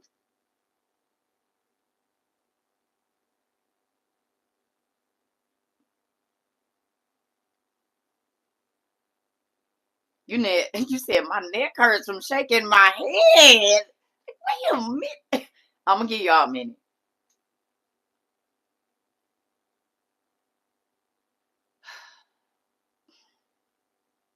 So one of the reasons you said, okay, wow. Okay, wow. Okay, wow. You said my bowels again. Cricket. I'm gonna give y'all a minute to take all that in. The stars come out and tell you right who they are. They do. Got me in a whole chokehold. Listen, something so simple. Okay, the Bible says they got eyes, but they don't see. They got ears, but they don't hear. Because if they did, they would understand and turn away, come back, repent.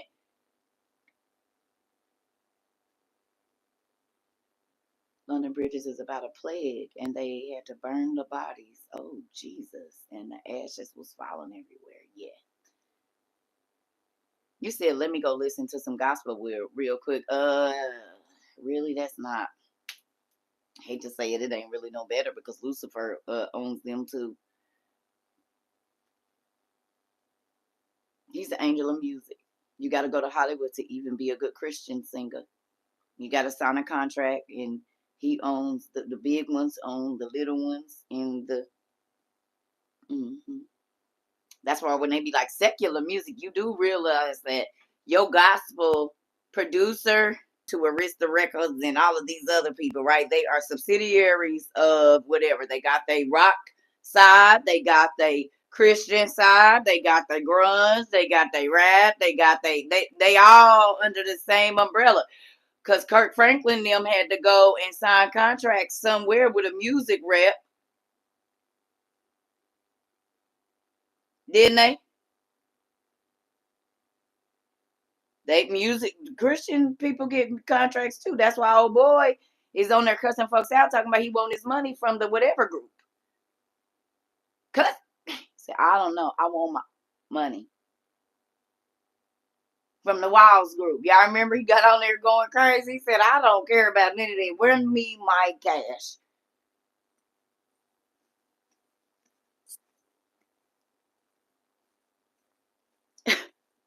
Yeah.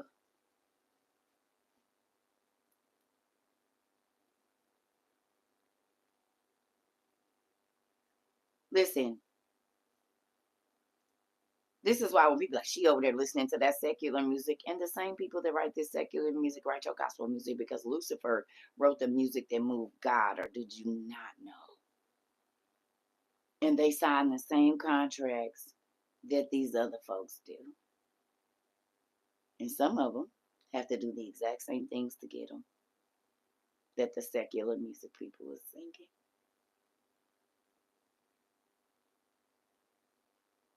It's some puff daddies in the church too.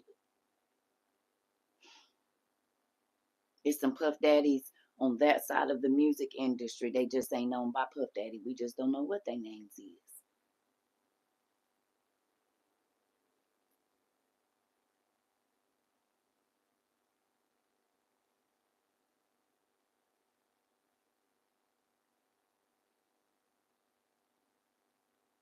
You said, will this world ever be normal? Nope.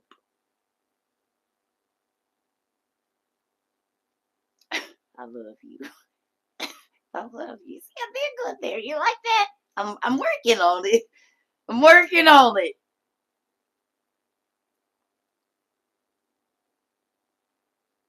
The music industry is the same across all genres. It is.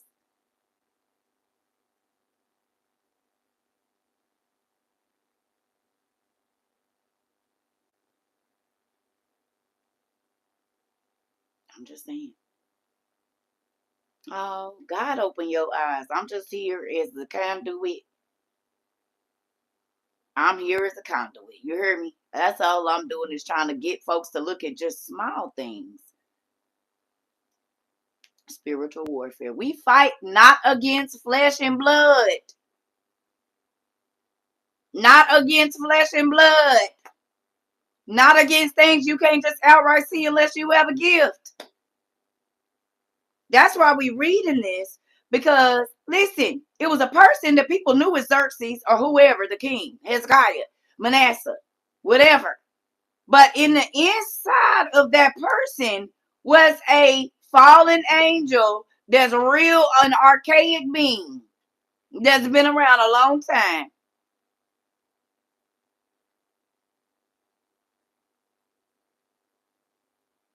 And not Hezekiah, Isaiah already knew that Manasseh was going to be possessed. So then why are we not trying to understand the world that we can't see? Oh, I'm not worried about it if I can't see it. Lucifer putting everyone in trick bags, and he is Jayla. And he is.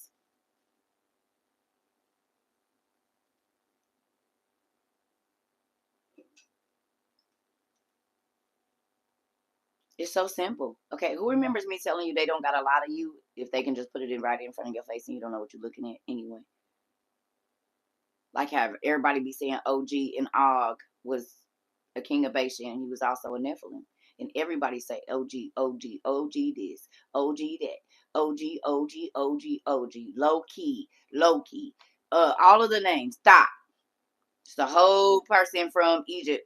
Like, these are words that we say. We don't think nothing about it, but you are. Me too, auntie. Don't be ignorant to Satan's devices. Exactly. Diva. Right. Female demon. All of these things. And we just Sprite.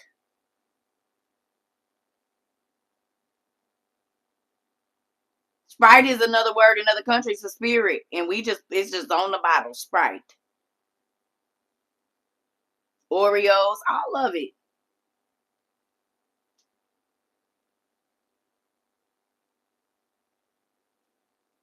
You said all of my business has diva in it. Well, diva is a female demon, Punky. Not a female version of a hustler. But it's a demon. Yeah, Oreos are named after the mythological god Orius or spirit Orius. It's a lot of your food. Even your Folgers coffee got the Egyptian logo on it and the sun. We don't pay no attention. It's 3 pyramids, the Giza pyramids, and the sun on the back.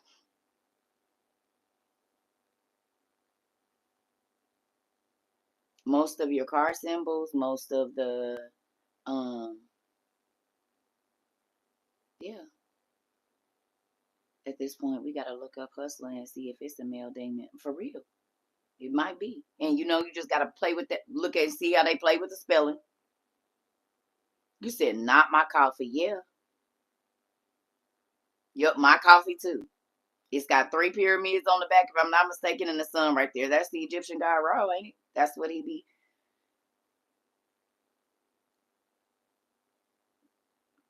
What do the Giza listen?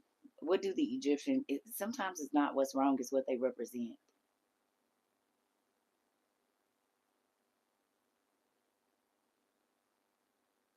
Starbucks is owned by Israel. I believe it because the Jews that's over there ain't the real Jews. Those is the Romans and the other people. You said I'm locking myself in the house. Hmm. It's what it represents. What did Egypt represent? When you see that sun, who do you think of? Ra. The pyramid, you think of power, hidden knowledge, boom, boom, boom, boom, boom. It's all right there in your face. Yeah. Mm-mm. Yep. Starbucks is a siren. You're right.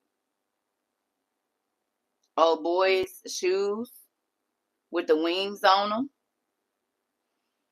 We got classes on this early on, too. Yes, I've already talked about Christmas trees. We just talked about Christmas trees a while ago.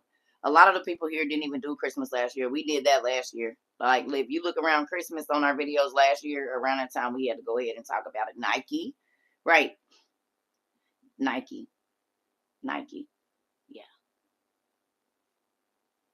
She was also Job's daughter or son. He, them. I can't remember if it's a daughter or a son. Nike was a daughter or a son. I think it was a son. Wakanda guy with the wing shoes. Yeah. Balenciaga. All of it. Bell is king. Yeah. Even your cars and stuff. They got Poseidon's trident on it. They got. Yep. Most of your clothes, most of your food is named after the fallen angels' children, which who were the people that used to fight against the Israelites and stuff. Yeah. You said something about gospel, gospel. Mm. So this is the thing though. Let me say this though. Magic is in heaven. Magic is in heaven. People was never supposed to do magic. That's when it became witchcraft. When the fallen angels came down and taught the secrets of heaven to their wives, the women, it was magic. But God knew that humans were going to use magic to change his plan. That is when it becomes witchcraft. When you go to a reader or whatever and have them tell you your future instead of asking God, then you are using what he created to circumvent him and go around him.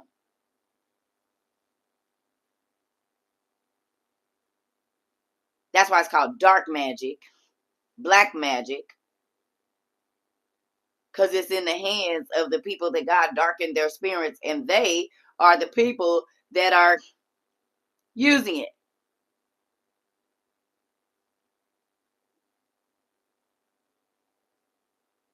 Right. Any type of divination, you going around God. And he said, come to me and ask me.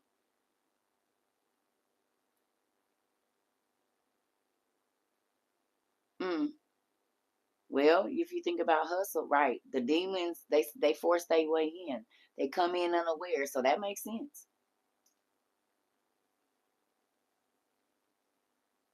No, you're not supposed to do magic at all.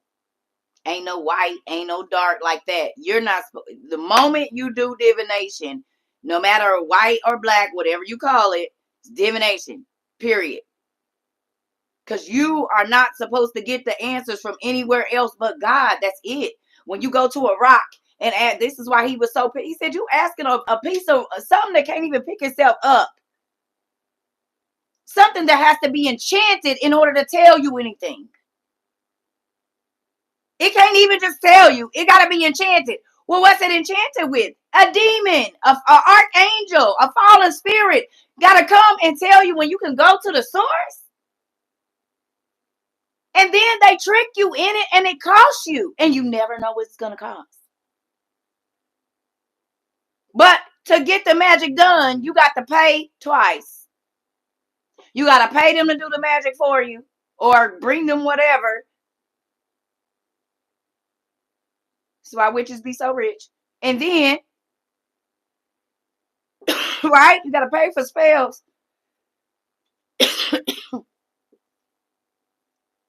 And then you pay on the back end for going against God and doing magic. You could lose your kid, your husband, get sick. So was it really worth it just to know when you could have asked God and he could have told you and you could have kept all of that to yourself? You could have kept your money and whatever it was in your body or life that this magic was about to cost you. What did you win?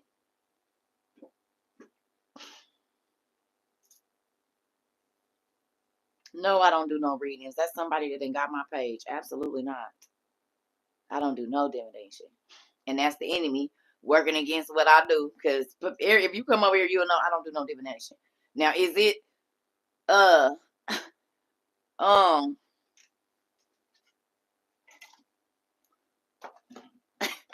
oh shoot, don't tear up no circle. Is this stuff in here? Yes, but these is props. These is props. You hear me? Ain't no divination going on with these. These is props. You hear me? Props. We got genie lamps in here and all kind of stuff. I ain't asking this damn rock up here to tell me nothing about my life because this rock can't even get up and move itself. This amethyst can't even move itself. So how is it going to give me power if it can't even move itself? Come here, amethyst. Come on, jump off. Hurry.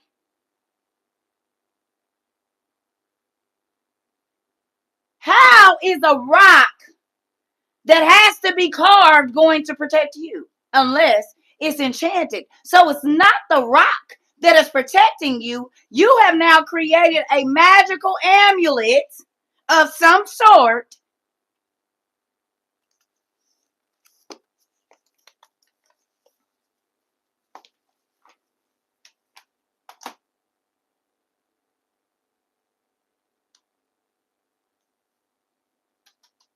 This is the only way it's going to help you. And it ain't even the rock or the piece of wood or the necklace helping you. It's the evil spirit that's tied to it.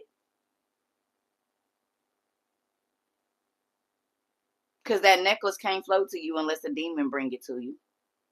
This rock, I don't care how much you charge it under the stars, it can't keep you safe, but the demon tied to it will.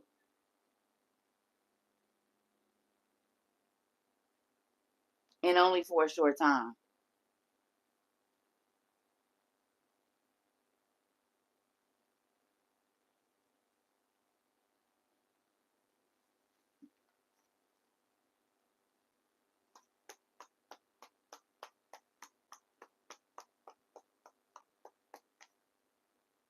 So them bracelets, that's for healing, for this, for that, to bring you money. Those are charms, amulets, and talismans. My grandma gave me this necklace to keep me safe. Your grandma a witch.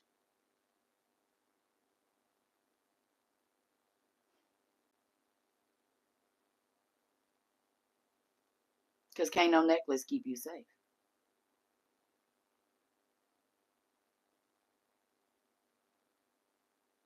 God don't need no piece of wood or metal. He got angels that's massive. Why do he need a rock?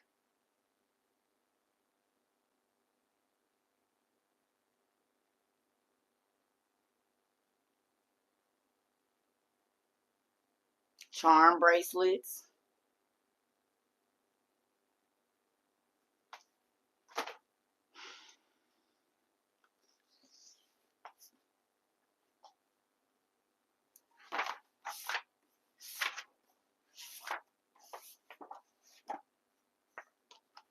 Who y'all think got y'all wanting to wear all these rocks on y'all?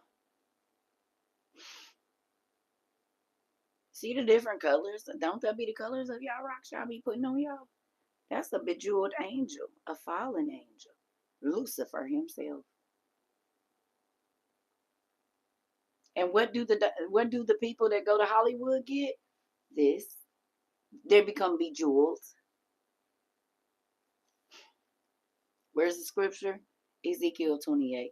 You were in Eden, garden of God. Every precious stone adorned you. Carnelian, chrysolite, emerald, topaz, onyx, jasper, lapis lazuli, turquoise, and beryl.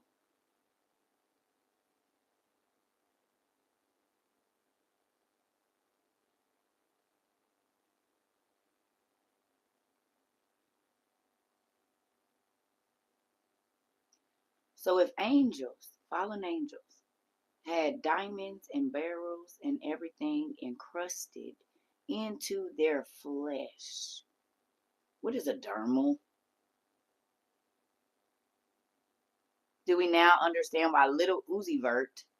Because what angel was in the garden? Lucifer. And what adorned him? All the stuff that adorned little Uzi Vert when he had the big old pink diamond in his forehead. He had a dermal. That's Lucifer right there. The bejeweled angel. What do you get when you go to Hollywood? What do you get when you become a star? The first thing they hand you is diamonds and jewels, rubies, emeralds, all of these amazing things to wear on your body. There are 12 jewels, the jewels that go into the breastplate. Yes. But those ain't keeping you safe.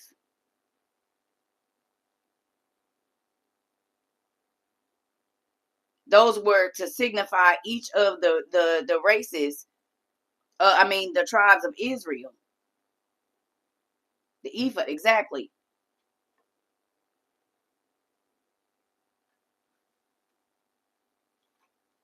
Right.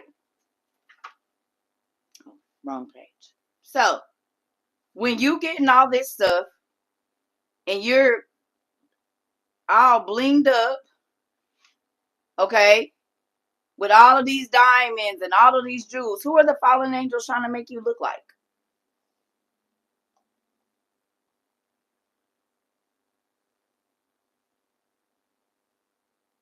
Hmm.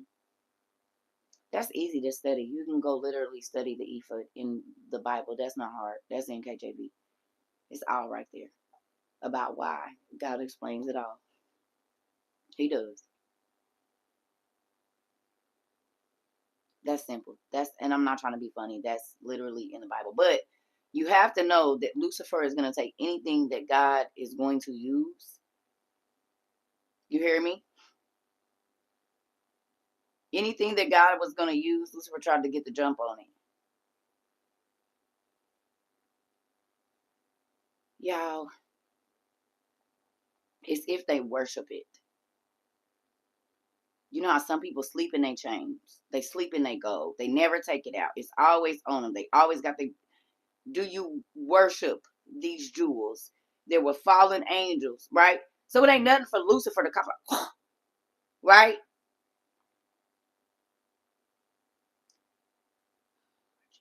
It ain't nothing for Lucifer. Lord, I hope this ain't a clown. Anyway, it ain't nothing for Lucifer to call for a diamond, right? They just don't even know. Do they, y'all?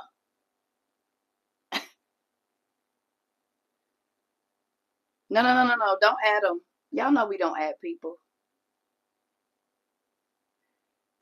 Because most Christians that throw that word around don't even know what Jezebel was and who she was, right? And they don't be knowing that they pastors of Jezebel. It's manipulation and control. So if you can't leave your church without getting blackballed and they tell you you ain't saved no more, honey, your pastor is a Jezebel.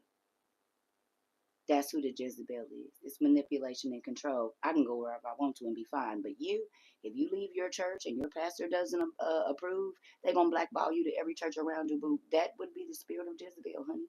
Kill your spirit because you ain't following their rules. Learn before you just be throwing stuff out. You might want to learn.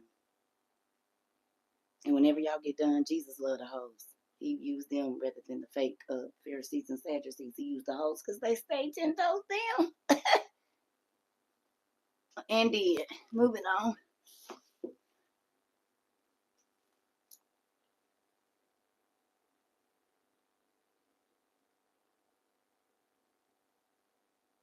Oh, okay.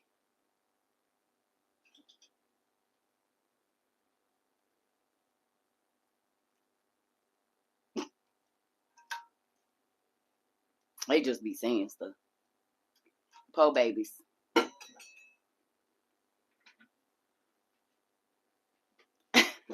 Listen here. Come on now. I would be scared too though. If my pastor get up there faking all the time and ain't gonna go find no other information and I see other people's answers, questions being answered, I would be upset too. I would be mad. I done gave all this money to this church and still getting the same just weird. Just weird. You said I'm gonna be listen here. Oh babies. That's why you left the church. That's why I did too. I don't want no parts of that. They'll call every church in a 30-mile radius and tell them you backslid. Till you come back groveling for they. Mm-mm, I don't want no parts of it. Do I have a garden? Somewhat. Literally. Practically preaching the same message for 6 months and will. You hear me? Listen.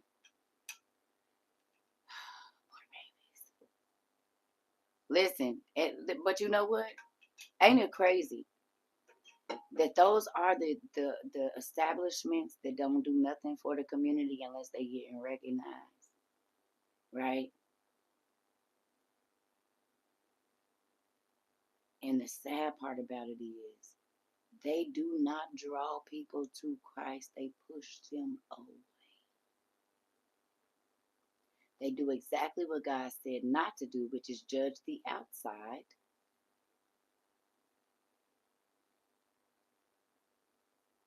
But like I said, if all God got to do is give you a smoke screen for you not to listen, well, because just because you got a collar on don't mean God called you. And just because you got a robe on don't mean God think you clean. Sometimes them black robes is to hide everything they doing behind them closed doors that y'all don't see. Because some of y'all pastors be having girl panties on under there.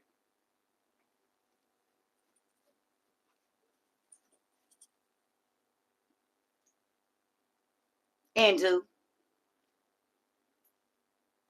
And two.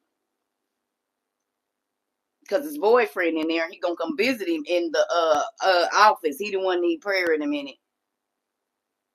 And I ain't talking about the female pastors. They be trolling for hoes. Pastors love hoes too. Or have you not seen? And they don't gotta be female hoes. They could be male hoes. They could be whoever. The church prostitutes.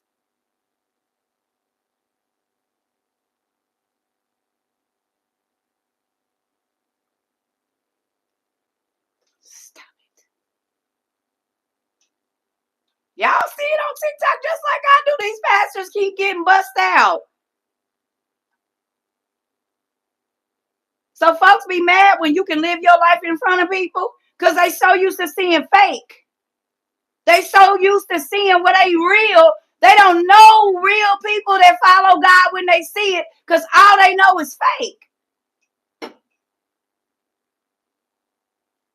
That's it. Them people don't even know how to live outside the church and live a normal life. If they don't go to church, I can't even talk to them. So how you gonna win souls then? Make that make sense. So if they don't come to your church, you can't witness to them. But you a follower of Christ and you a fisher of men, bring people for right. You right. I get it. Get out of here. Oh, I don't talk to those kind of people. You mean the people that are the lost? The people that God said you're supposed to be getting saved for so you can go get them out? Those kind of people you don't talk to? The whores, the drug addicted, the alcoholics, the thieves, the robbers, the murderers. You don't talk to them people. Those aren't your kind of people. So then who are you saving with your Holy Ghost again? With your going to church every Sunday? Gotta be saved and tell people I'm saved. Wear your Hebrew Israelite thing on your head while you walking through the store so everybody know you a Hebrew Israelite. Oh, they didn't just know by how you move? You know, like in the streets, you know a G when you see a G. You know a hoe when you see a hoe. You know a slimy nigga when you see one. So we couldn't just see you and know how you move. You had to tell us with your big cross on your shirt, say, I am a Christian. I am saved, sanctified, and filled with the Holy Ghost. None of your works don't show us that.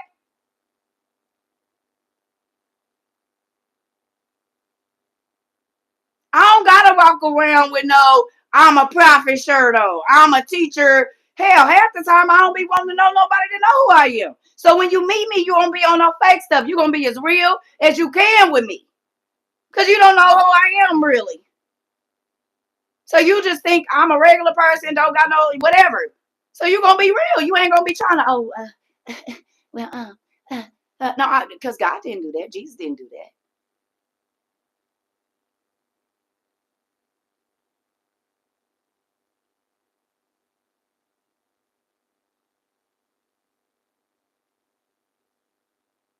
People can't be free with y'all because they can see it on your face. You judging them already. They ain't telling you nothing, which means ain't no healing about to happen over there.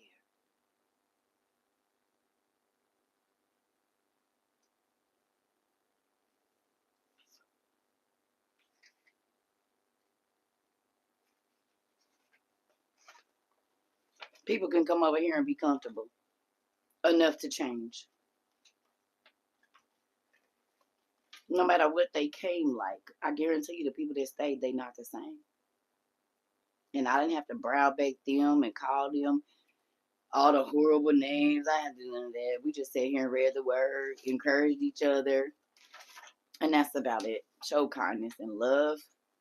Whatever they doing that God is not pleased with, He gonna tell them. I don't have to say nothing.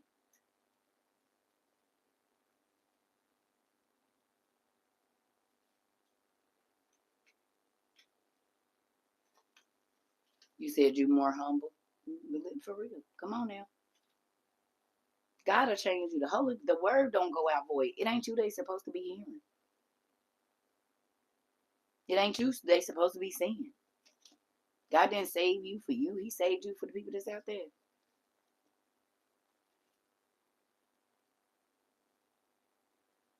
Weird. I'm about to go. I'm hungry. You've been on here for 2 130 minutes. I'm about to go home hungry. Right, Kendra said, be humble, sit down. I love that song, as a matter of fact. I hate to say it, but I do. It's one of my favorite songs, actually. And we'll bump it if somebody is getting on my nerves. Whew, yeah, I gotta go eat, y'all. I'm hungry. Miss Blackwell, don't X-nay on the P word. We just gonna leave it. We just gonna leave it where we at. Circle, Dean, teacher, auntie, TT. We ain't got to put the P word nowhere. We just leave it. Because that scared the fish away sometimes. You gotta have the right bait to catch the right fish. You see what I'm saying? And sometimes when you put House of God, Christian Calvary, and all of that, the fish be like, oh no, we're not going to that pond. I've been to that kind of pond before. It's sharks over there. So then I'm not gonna go over there. I'ma swim this way. Come on.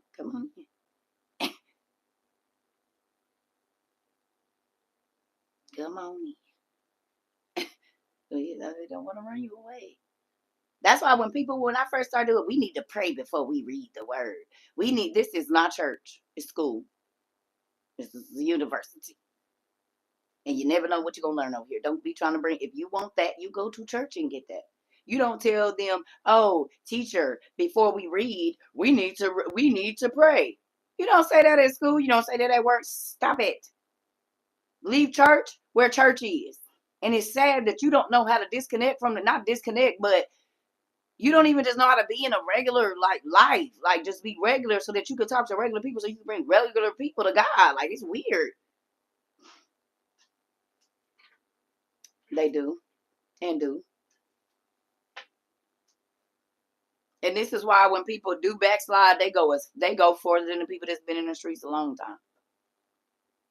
Because they're not taught to do things in moderation. It's just extreme. You hear me? So I love y'all. I'm about to go get me some food. I'm hungry for real. I don't know what I'm gonna eat either. I love y'all.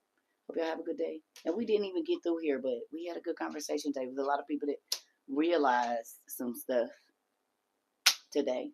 And it don't always have to be out the book. Sometimes our conversations be real, real, real, real good. I love y'all. See y'all later.